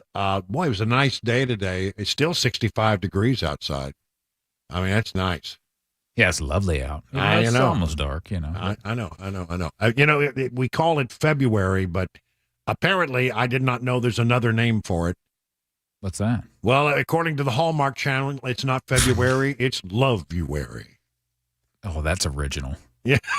That's the best they could come up. Well, it is Hallmark. Never mind. I don't know. Every time I leave the room, I come back, the Hallmark Channel is on my TV. And a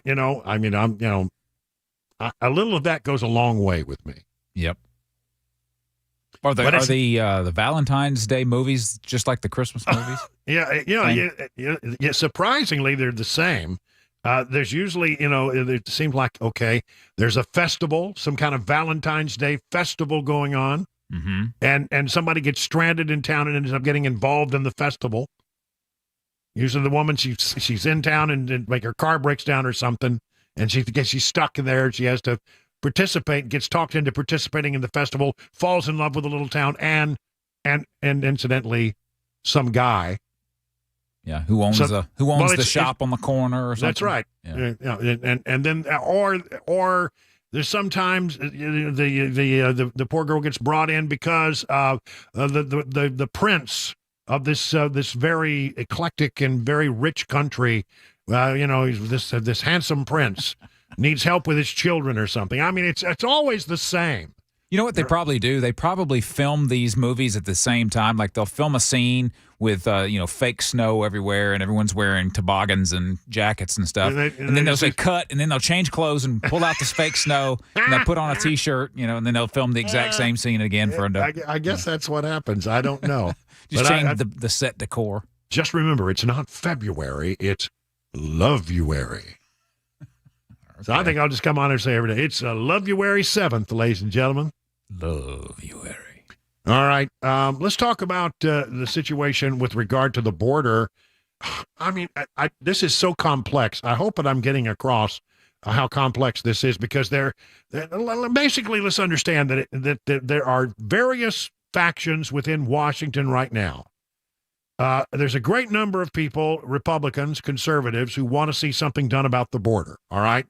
Then there's a number of people, some of them are Republicans and some of them are Democrats, probably more Democrats than Republicans, who want to see funding for Ukraine. Then I think there is a more universal approval of an idea to send money to assist the folks in Israel right now. So there's these three things are going on simultaneously. The House of Representatives said, look, the thing that we care about most is the border. We got to fix the border. We got to fix the border. We got to fix the border. We're not going to do anything else until you, Joe Biden, fix the border. Make major improvements to shut down the flow of illegal immigrants into this country. They stood their ground.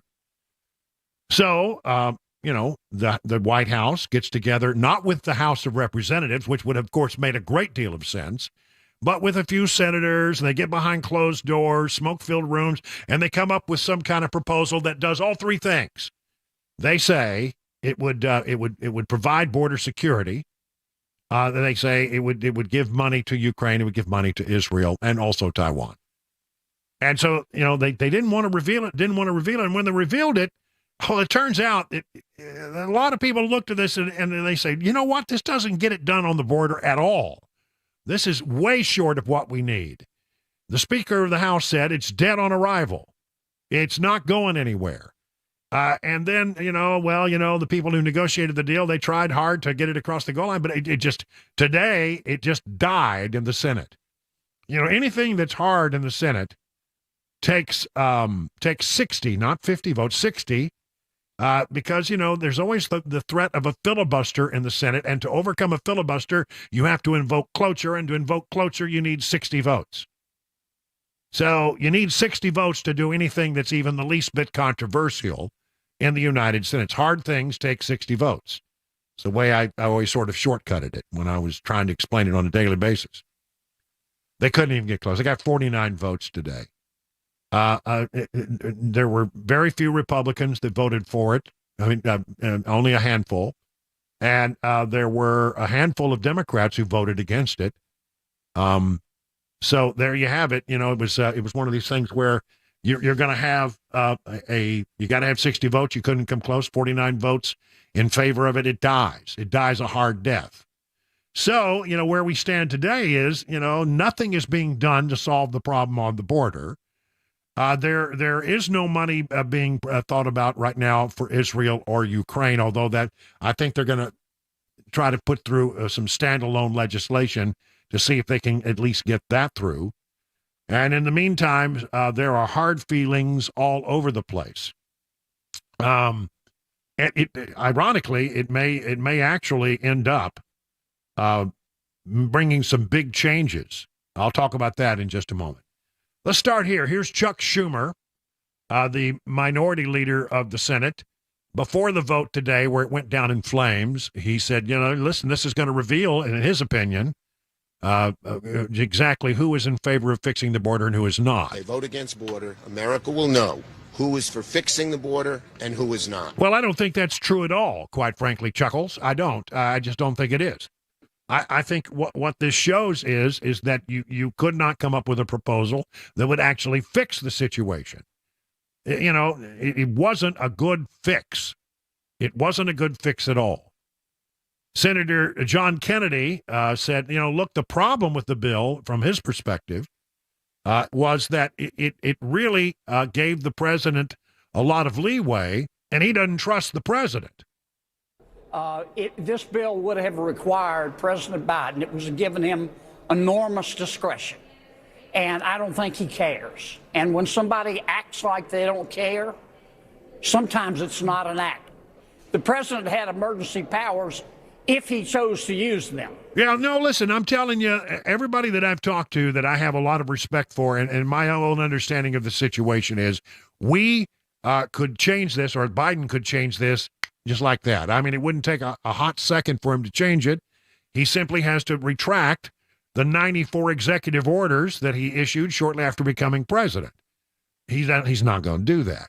He's not going to do that. And the solution that was proposed was not a solution. So we're back to square one with regard to the border situation, which continues to be bad. This announcement today, apparently, we're breaking again records with things happening on the border. Brand new border numbers just released. Listen to this. CBP sources exclusively telling Fox that there have been more than 1 million migrant encounters since October 1st, when our fiscal year began.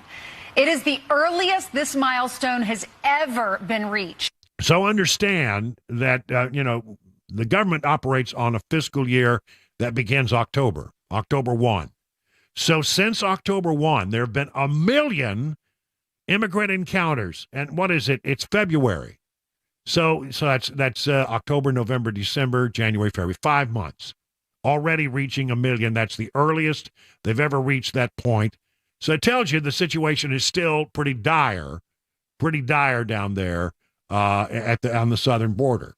And again, I don't see any solution to getting it solved on the horizon, because it's so been badly managed. I mean, if you wanted to get it fixed, why wouldn't the White House sit down and talk to the Speaker of the House and say, okay, if it's got to go through your body, if you got to go through the House of Representatives to get support for this idea, what do you need?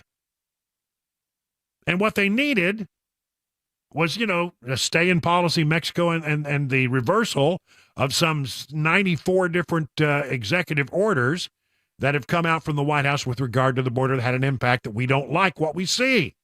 Listen, I mean, it's going to work out, badly for Democrats in the long run. You can sit there and say that, oh, well, it's not the fault of the president will say that, look, the border problem, it's not our fault. It's the fault of Donald Trump and the MAGA Republicans. For years, they have refused to heed the president's request for action on much-needed funding for border security. It's the Republicans. No, it's not the Republicans. It's not. We can all see through that, and we know that it wasn't us. One other thing before I leave this. The Republican who tried to negotiate this deal that went down in flames today is James Lankford, a Republican from Oklahoma, a very red state, a very conservative state. And he's pretty upset that he went to the plate and went there and negotiated a deal and that it couldn't get across the board. He even said this today. Some of them may have policy differences. Some of them have been very clear with me. They have political differences with the bill. They say it's the wrong time to solve the problem or let the presidential election solve this problem.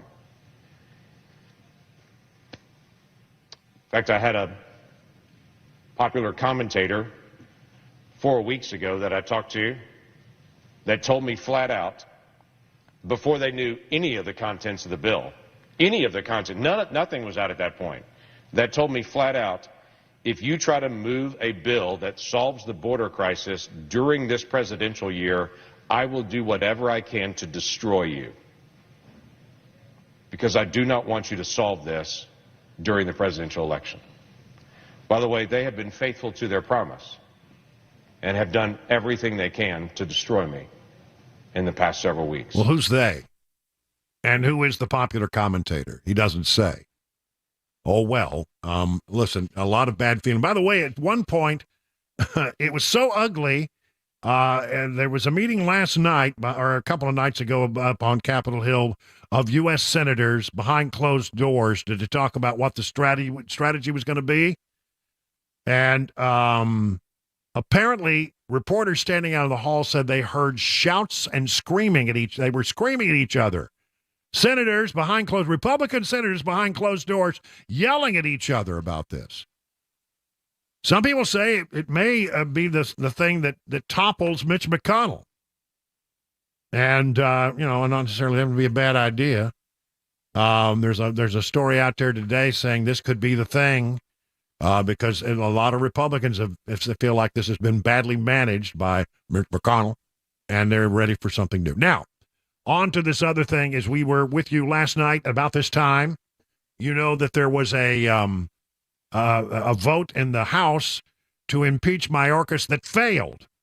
Well, the Speaker of the House wants you to know that it's not a reflection on leadership. They just didn't count numbers very well. I don't think that this is a reflection on the leader. It's a reflection on the body itself and the place where we've come in this country.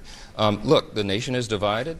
We lament that, right? The difference is the chasm between the two parties right now is wider than it's ever been. Listen, I think they'll bring back up Mayorkas and his impeachment articles for a vote, and they probably will get it passed. They got snookered by Democrats who snuck somebody in who wasn't expected to be there. He came in the back door. He's been ill. He's been away. They didn't expect him to vote, but he showed up. And it was a surprise to everyone, apparently, especially the Speaker of the House. 51 minutes now past the hour of 5 o'clock on Super Talk 99.7 WTN.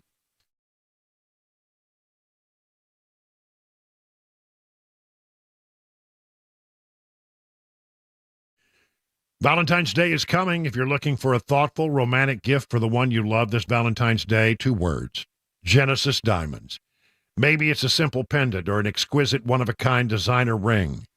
Genesis can help you pick out the most memorable and special piece of jewelry for the occasion. And to make it sweeter, from now until Valentine's Day, whether you spend $199 or $199,000, Genesis will give you some chocolates, fresh flowers, and dinner out at no charge.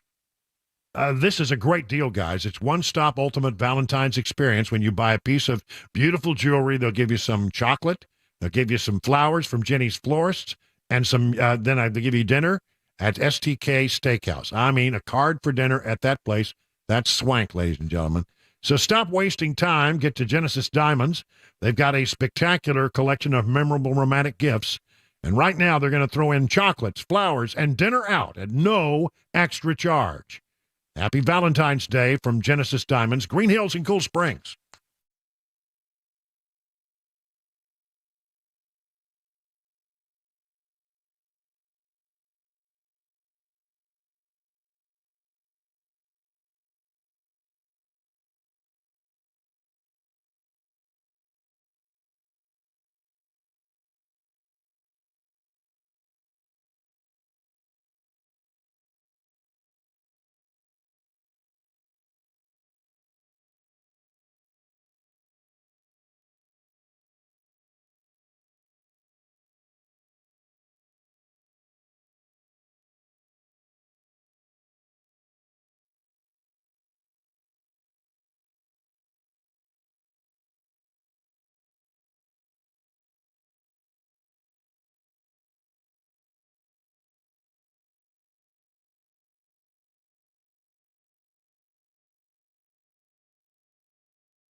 You know, at Eurofix, they have a very different business philosophy. They staff all of their locations with more staff than the average auto repair shop. That's so they'll be ready when your emergency pops up out of nowhere. Have you ever noticed how hard it can be to get a right now appointment for vehicle repair? Some dealers, you can wait more than 2 weeks just to get an appointment, but at Eurofix, they've been offering quality repairs that beat the dealer without dealer pricing since 1999. Plus a 3-year nationwide warranty and the staff to fix your car now. So if you're tired of waiting forever to get your car into the shop, why not call Eurofix? Owner Aaron Stokes says, we will never be too busy for our customers. We are here to take their pain away and take it away now. Eurofix repairs all European cars, and Eurofix says yes to speedy repairs when others can't or won't. Family owned for 24 years. Call 844-EUROFIX, that's 844-EUROFIX, or visit myEurofix.com.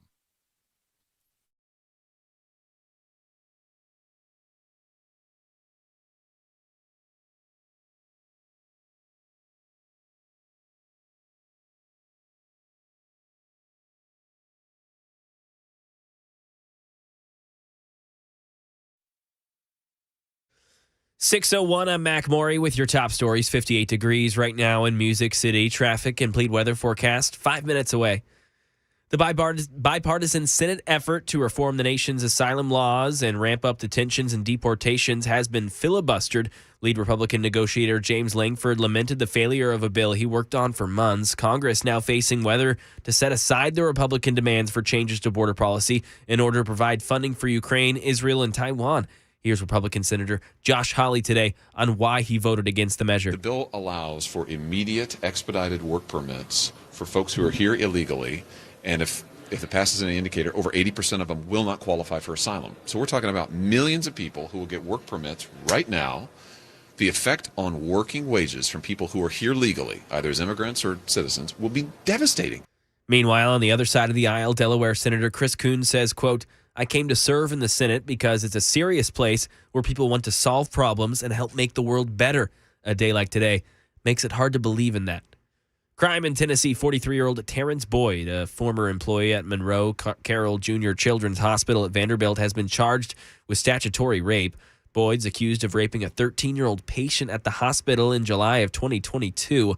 Boyd was employed by the hospital as a mental health technician, was acting as an overnight sitter for the teenager. He was wanted by police for over a year before he was arrested on January 19th in Mount Vernon, Illinois. And the search now over for a missing military helicopter that presumably crashed in the mountains east of San Diego with 5 Marines on board. There's a new development on the search, but it's unknown if the crew members survived. Here's Alex Stone. The military now confirming the helicopter was found in Pine Valley in the mountains east of San Diego. The condition of the 5 on board is not yet known. The CH-53 Super Stallion was flying from Nevada to San Diego, and after a refueling stop in Imperial, California, disappeared while flying over the Cleveland National Forest. But now we know the aircraft has been found. And that is the latest news. Traffic and weather next. I'm Mac Maury, WTN News.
Hey, good evening, everybody. 7 minutes past the hour of 6 o'clock on Super Talk 99.7. Brian Wilson in the chair on the 7th day of Love-uary.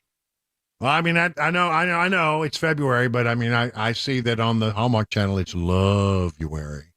Well, if they say it, it's got to be. I mean, true. that's right. I mean, that's right. Who knew? There's a new month. It's called Love-uary.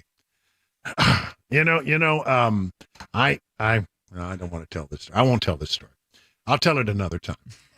All right. I'll no, remind I just thought of it, and I don't want to do that. So, forgive me. I hate it when people do that, but it's better that I just move on. All right, let's talk a little bit about 2024 numbers. We have some 2024 numbers to look at, and I got to tell you, there are things out there that make me really wonder if indeed Joe Biden is going to be the nominee. But let's get into this a little bit. General election numbers, really honestly, we elect presidents through the Electoral College, and general election numbers, we say, okay, Trump versus Biden, if the election were held today, what would the outcome be? It's tightened a little bit. Trump +1 in the YouGov poll. The NPR poll, it's Biden +1. But then there's this tip poll out there, and it shows Trump would win by 2. Yesterday, we had one where Trump won by 4.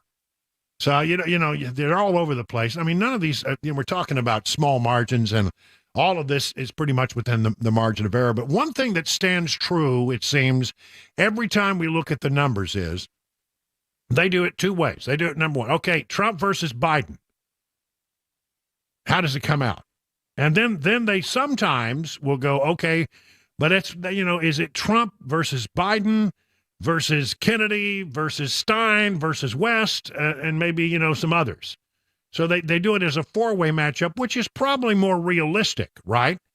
And what we find is almost always Trump does better in the 4-way comparison. In other words, when you really look at it from, and again, this is popular vote, not the Electoral College vote, and again, it's a long ways out, but when you look at it almost universally, what you see is when you add more candidates to the mix, it doesn't hurt Trump. His standing doesn't move much, but Biden loses. People, when you understand that there's 70% of Democrats really want somebody else, that explains that, I think, perhaps. But it's interesting. Nonetheless, South Carolina, the question is, who will be the Republican winner in the Republican primary there? like I need to even say this. It's going to be Donald Trump. Morning Consult says that support in South Carolina for Trump is 68%, Haley 31%. In other words, the former president leads Nikki Haley by 37 points. What? Somebody tell me, because I'm having a hard time understanding, what is the purpose at this point of Nikki Haley continuing to stay in the race? I mean, how badly does she want to embarrass herself in her home state? I don't know. It doesn't look real good here, and I don't see anything going on. By the way, the Nevada primary, not many people pay attention to that, and Trump won handily, and then Nikki Haley got fewer votes than the category is in Nevada. They're allowed to do this. You can choose a candidate, or you can say none of the above, which, I mean, I don't know why you'd want to do that, but if you don't like any of your choices, you can go none of the above. More people voted for none of the above than voted for Nikki Haley. So it tells you a little bit about how it's going. I said, well, we didn't even campaign in Nevada. It doesn't matter. Donald Trump is going to be the nominee by the time we get to March 5th. That's the way it's going to work. So just understand, folks, that this thing is all but over for the Republican nomination. It's just, and apparently Nikki Haley hasn't figured that out yet. I don't know. I don't know why she continues to do that. So there are your numbers. Again, the national polls tightening, except it's almost every time I look at it, when you look at a 4-way race, Trump does better than Biden by a significant number. I mean, if it's 6, the tip poll said if it's just Biden versus Trump, it's +2 Trump. But if it's a 4-way race, it's +6. And that's beginning to get outside the margin of error, almost. So there you go. The Democrats have got just a boatload of troubles. If you're the Republican, you look at these numbers, you're going to smile. If you look at these numbers as a Democrat, you're terrified, and because these things don't look good. If you're Joe Biden, this is not good news. The Republican and Democrat parties have distinct strengths within different subgroups of the U.S. population. However, according to Gallup, Democrats have lost ground on some of their traditional stronger support groups while gaining ground with some others. Okay, but listen, where they're losing should be very concerning to them. The Democrat Party's wide lead over Republicans in Black American Party preference has shrunk by nearly 20 points over the past 3 years. Democrats' lead among Hispanic and adults aged 18 to 29 had slid almost as much, resulting in Democrats holding only a modest edge among those two groups. And whereas Democrats were at parity with Republicans among men as recently as 2009 and among non-college educated adults as recently as 2019, they are now in the red with both groups. Democrats in the red with men and non-college educated adults. So, these numbers are devastating. The 27% of U.S. adults identifying as Democrats and the 43% identifying as leaning as Democrats are both new lows in the Gallup poll. The Democrat Party is generally not seeing major declines among other key groups. Women retain a solid Democrat preference. Adults 65 and older are evenly divided. White adults who align with the GOP. Hey, okay, there we go. All right, so there's some numbers from the Gallup folks. There's a lot of things going on behind the scenes. From FoxNews.com, Republican National Committee Chair Ronna McDaniels tells Fox News Digital she looks forward to the end of the GOP nomination race in order to focus on beating President Biden. But her tenure as the chair of the Republican National Committee may come to an end soon. The RNC spokesperson is denying it, but New York Times reported on Tuesday evening that McDaniel, the longest-serving RNC chair in modern history, told former President Donald Trump that she would resign after the February 24th South Carolina Republican presidential primary, according to two people familiar with her plans. Sources added that Trump will likely aim to promote North Carolina GOP chair Michael Whatley as McDaniel's successor. In a statement to Fox News and other media outlets, RNC spokesperson Keith Schipper says nothing has changed. This will be decided after South Carolina. Well, it's sort of what the New York Times is saying. It'll happen after North Carolina. I don't know. Ronna McDaniel may be on the way out. Kamala Harris Lord, is viewed negatively by more than half of registered voters months ahead of the election. 53% of the 1,000 respondents of this poll say that they have a positive view of her. 28% say they have a positive view of her. And that 28% is down 3% compared to June. In fact, in June, it was 32%. Now it's 28%. She's going in the wrong direction. Of those who view Harris negatively, near 42% say they view her very negatively. 11% said they view her somewhat negatively. Wow. And you know what she says? Well, it's because then we're not able to get our accomplishments, through to the American people. Could it be? I just wonder. Could it actually be something else? I wonder. Could it be that there are no accomplishments to get through to the American people? I mean, you talk about what? You keep talking about Biden economics. Inflation since the president took office is up 17%. Wages are up a little, but you know what? Not enough to keep up with a 17% rate of inflation. You're in real terms, you've gone backwards from where you were when this president was sworn into office. You've got a crisis on the border. You got a crisis in Ukraine. You got a crisis in the Mideast. You have, soldiers that are dying and being attacked by Iranian-backed rebels around the region. You've got the border situation, which is just a nightmare. I mean, what are the good things that you want to get through? What are they? Because I don't see them. I'm going to get into a minute here, and I'm going to talk to you about some economic news that has come out. And it's not good for this administration. It's simply not good. It talks about where real people are, what's going on in their lives. And what you find is that people are struggling. Interest rates, they went back up yesterday. And it looks like they're not going to be any interest rate cuts for a while. And they say, well, maybe we'll have some in time for the election. Yeah, but not enough to change the situation. For a lot of people, they just can't afford to buy a house right now. It's ugly, ugly, ugly out there for Democrats right now, which leads me back to my supposition, which, by the way, is shared by Donald Trump and a host of other people, that they're just not going to make him the nominee. I don't see it happening. How in the world could you justify supporting a man who talks to dead French presidents? As we heard the other day. Remember this? We told you yesterday about this. This is Biden talking about a conversation he had with the French president.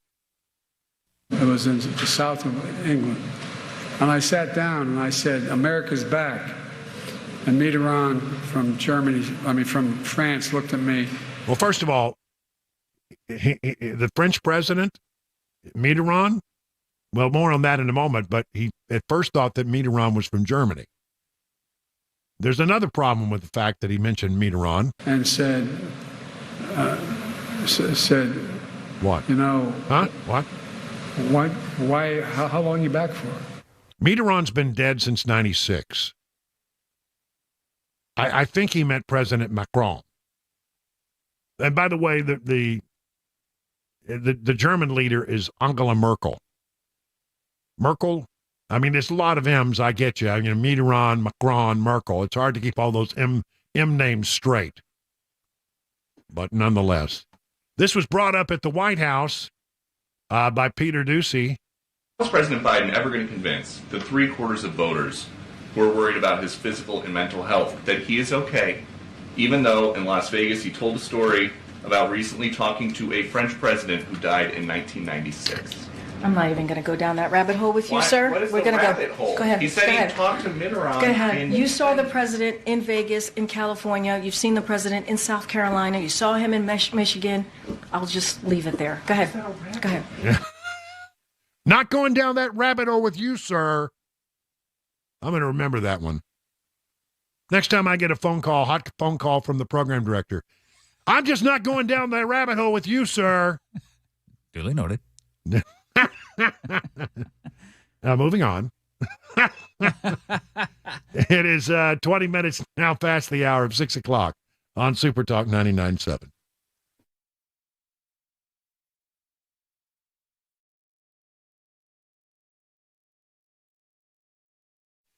Grace Point Healthcare delivers medicine affordably with menu-style transparent pricing so you'll know how much it costs before the care is delivered. Awesome.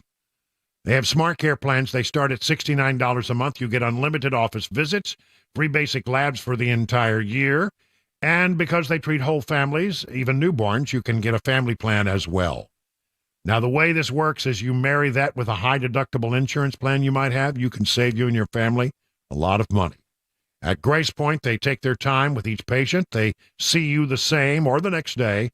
There are no long wait times or crowded wait rooms. They treat naturally whenever possible. It is a military vet-owned practice, and just some of the reasons why it's been voted the best primary care provider year after year after year. Grace Point Healthcare is on Main Street in Franklin. Call this number, 599-6868, to schedule a visit.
It's 25 minutes now past the hour of 6 o'clock on Super Talk 99.7. Brian Wilson in the chair for, a little over a half hour before we turn it over to Mark Levin so he can carry on through the evening.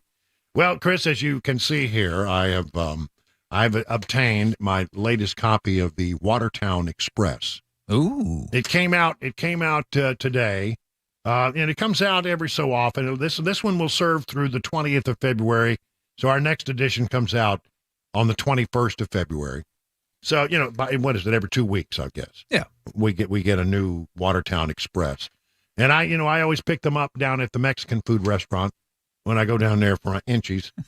and so I was thumbing through it here today, and the big controversy here in Watertown. Bucolic, Watertown, nice place. It's a small little town, Mayberry-esque, really. It really is in so many different ways. Everybody hangs out down at the coffee shop or the barber shop, and, everybody knows everybody. And so, the big controversy that occurred here in Watertown the other day was all of a sudden we find that there are locations. I think there may be 4 now. I think there may be another one that I just learned about, where they put up these boxes with these obnoxious blue blinking lights. And on this box, it's like it's bristling with camera lenses. Like each box has maybe 3, 4, 5 cameras, something like that, pointing in different directions. And so I'm, and it just came up out of nowhere. Well, in a small little town like Watertown, you put up a bunch of lights with big honking blue lights and boxes and cameras, and everybody said, what's this all about? Draw some attention, doesn't it? People are just naturally curious, right? And so their questions, well, are they speed cameras? Nobody knew. Are they license plate readers? Nobody knew. Are they something else? Are they red light camera? Nobody knew. It was just like they just popped up one day. Nobody had heard a thing about it, including members of the town council. Well, apparently, there have been some comments on social media, not made by me, but I certainly have seen them. Turns out they're surveillance cameras. And the mayor has a column here in the Watertown Express where he explains what it is. He says it's like we told you. Our information was correct. It was a grant and applied for the assistant police chief here, $76,000 to put these things in. They just never told anybody they were going to do it. And the mayor says, listen, this is to help fight violent crime. So I don't understand how a camera system out on the highway will help fight violent crime. But okay, maybe I'm just not that smart. I don't quite understand that. And then he said, I can't understand this. This is a direct quote from his column. I am not sure why an improvement to our policing ability at no cost to our taxpayers. Well, that's not entirely true because somebody's taxes paid for those cameras, right? It was a grant that came from the government. Right, so, okay. At no cost to our taxpayers has generated so much negative commentary that I have both seen and heard. Well, if you had just told people what was going to happen. Exactly. You wouldn't be hearing those comments if you had done a little proactive work. And by the way, I'm told that the town council didn't know anything about it. Look, they're called Sky Cops, by the way. A powerful tool in violent crime investigations. So that's the truth according to the mayor. But if you don't want people to go, what is that? Maybe, before you put them up, you tell people what's going on. You wouldn't do this anywhere else. You wouldn't in any other governmental institution. You would let the people know what the big blue lights were going to be that they saw going up in their neighborhood before they went up. Just saying. So, but there is the truth now. You find the truth right here in the Watertown Express if you want to know what's going on. There we go. Also, the Watertown High School had homecoming, and the Lady Tiger Middle School, they finished with an amazing season. All right. There we go. No, it is good news. 30 minutes now past the hour of 6 o'clock.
37 minutes now past the hour of 6 o'clock on Super Talk 99.7. Brian Wilson in the chair.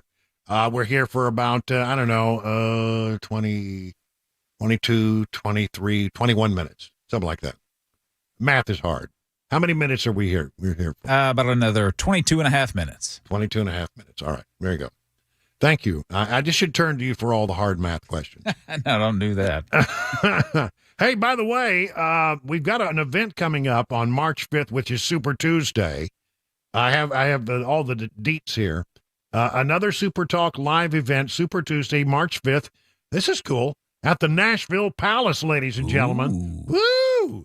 And it's absolutely free. That's right. It doesn't cost you a penny to show up.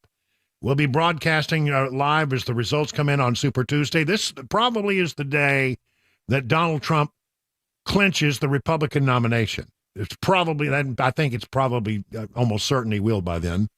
So I'll be there. Dan will be there. Chris, Matt, and me for a night of fun, food, and conversation. Now, again, it's free, but you need to reserve a table.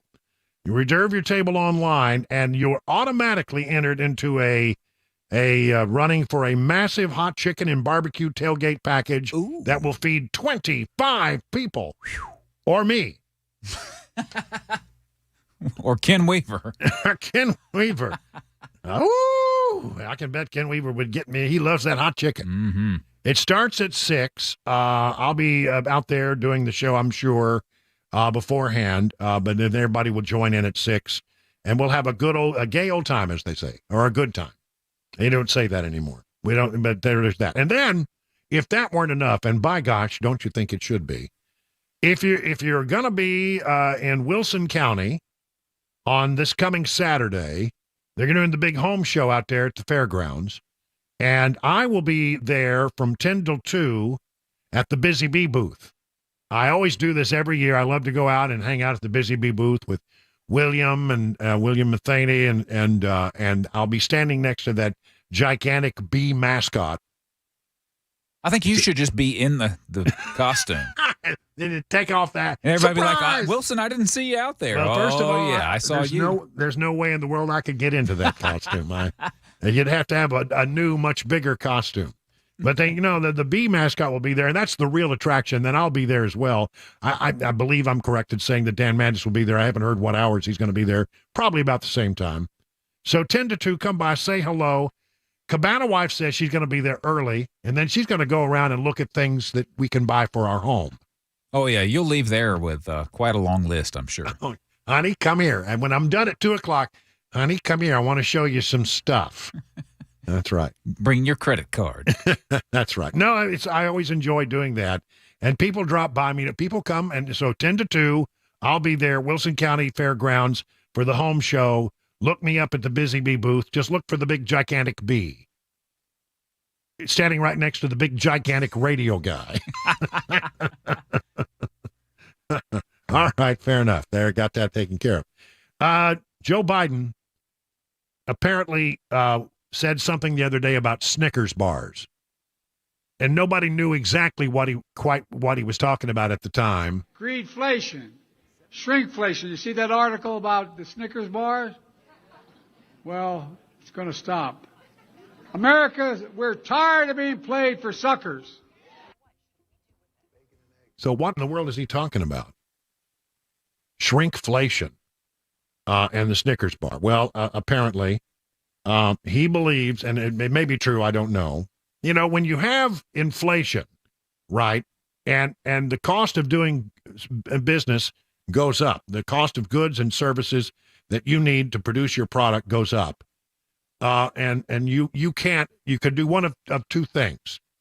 Well, three things. You can do one of three things. You can absorb the cost, and very few businesses will do that. No matter what, if you have increased costs, what do? You pass them along to the customer, okay? Or you can also go out there and decide that you're going to do something about the size of the product. In other words, you can sell it for the same amount, but you make it smaller. It's called shrinkflation. And Joe Biden is very upset about Snickers bars because apparently the story goes they're making the Snickers bar a little bit smaller than they once did, so they don't have to increase the price of the product. They want to be able to sell a Snickers bar at the same price, but because inflation, they don't want to jack up the price, so what they do is they make the product a tad bit smaller. I mean, this is done in a lot of different things. It's called shrinkflation. But the bottom line is, he says that, that this apparently, he's outraged by this.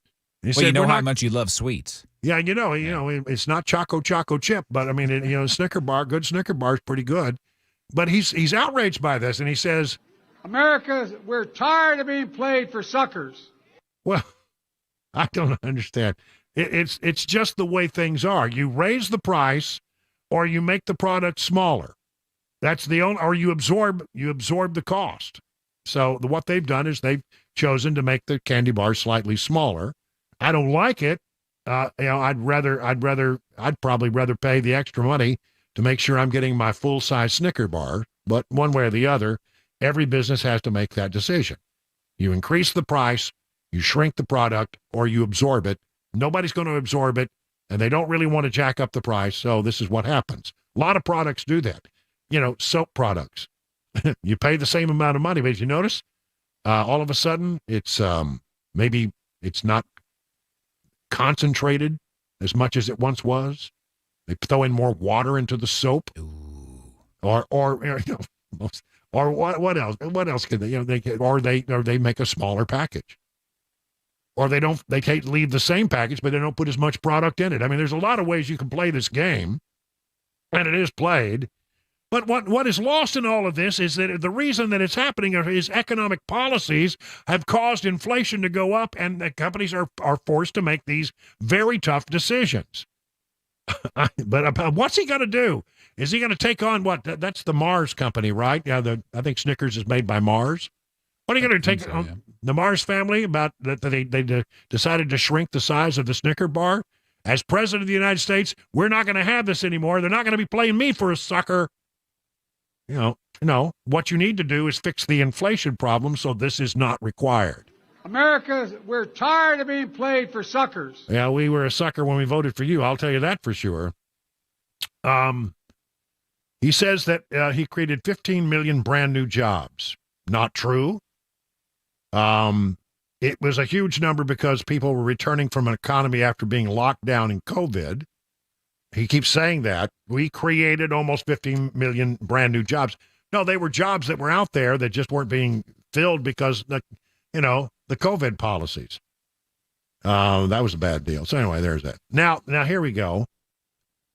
More bad news about the economy. And I don't want to talk down the economy. I want the economy to be good for people. I want people to prosper. But I mean, I also am not going to ignore stories like this. Spending by American consumers has kept the economy humming at an unexpectedly fast clip over the past year. The dark side of that, credit card and auto loan delinquencies are surging. In other words, people they've not cut back on their spending. They've continued to spend the way that they needed to spend, but they're just putting it on a credit card, running up a bunch of debt, and then apparently buying cars that they can't afford in the economy. So credit card and auto loan delinquencies are up. Both have seen a particular worsening of new delinquencies, with transition rates now above pre-pandemic levels. The serious delinquency rate, meaning loans that are more than 90 days overdue for credit cards, jumped to 6.4% in the fourth quarter of last year. It was 4% a year before. Delinquency in auto loans has increased from 2.2% to 2.7%. So, again, evidence that the economy is not, all that Bidenomics is not doing the thing that everybody thought it was going to do, is it? Now all I can think about is how I want a Snickers bar. Just make sure you get the king size. Yeah, get the king size, because they all shrunk down. At least get a king size, so you're getting, sort of a normal bar. Let's see. What else do I want to do here? Oh, yeah, there's this story. Again, we're just sort of throwing things that we have left over at the end of the show. Did you know who who is responsible for Taylor Swift sort of hitting the big time? I was shocked to know this. I did not know this. Toby Keith, the late Toby Keith, who passed away the other day. Yeah, he was apparently was the first person to identify Taylor when she was just a teen. And by the way, this clip, I wish you could see the video of the clip. I got it on WSMV, Channel 4's website. Apparently, they did a feature on Taylor Swift in Nashville when she was, I would say, 14 years old. And she was writing songs, and Toby Keith liked what he heard and signed her to a contract, and they came out and did a little feature on her. She's got everything that I have to live without. She came to Nashville last year writing her own songs, singing them, and hoping someone would like them. Toby Keith did. So much so that he just signed her to his new record label. That makes them partners.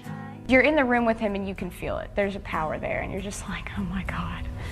So I don't think I'll ever get to a point where I won't see him and be like, oh my God, that's Toby Keith. So apparently she was brought to the forefront and started to make a name for herself because Toby Keith spotted up on her.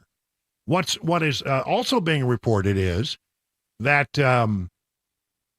Taylor Swift has not said one word on her social media platforms about the passing of Toby Keith. Wow. I mean, last I checked, and there's been several stories written. Maybe something has slipped in late, but it's been several days, and she had not said one word. So that's interesting. Why would you not want to pay homage to the person who, helped discover you and propel you to the fame that you have today? The other thing that you noticed by looking at this clip is she wasn't quite as glossy as she is today. Well, not as much money to glossy up. I'm telling you, she was a teenager who learned apparently along the way the power of proper makeup is what I'm saying. Just saying. I'm not trying to be ugly. Just saying. And I got just enough time to squeeze this in. 3,000 screaming teenagers are at New York's Kennedy Airport. After their Pan Am flight landed at JFK International, the Fab Four attended their first American press conference and then immediately had to answer questions about their hair. Did you hope to get a haircut at all? No, thanks. I had one yesterday. And then, ladies and gentlemen, the Beatles. 2 days later, this was the moment that really cemented the new wave of long hair, cute boy bands and the British invasion, the Beatles appearing on The Ed Sullivan Show February 9th, 1964, in front of 73 million viewers. Danny New, ABC News, New York. 60 years ago, the Fab Four came to America. Isn't that something? It is now 50 minutes past the hour of 6 o'clock on Super Talk 99.7 WTN.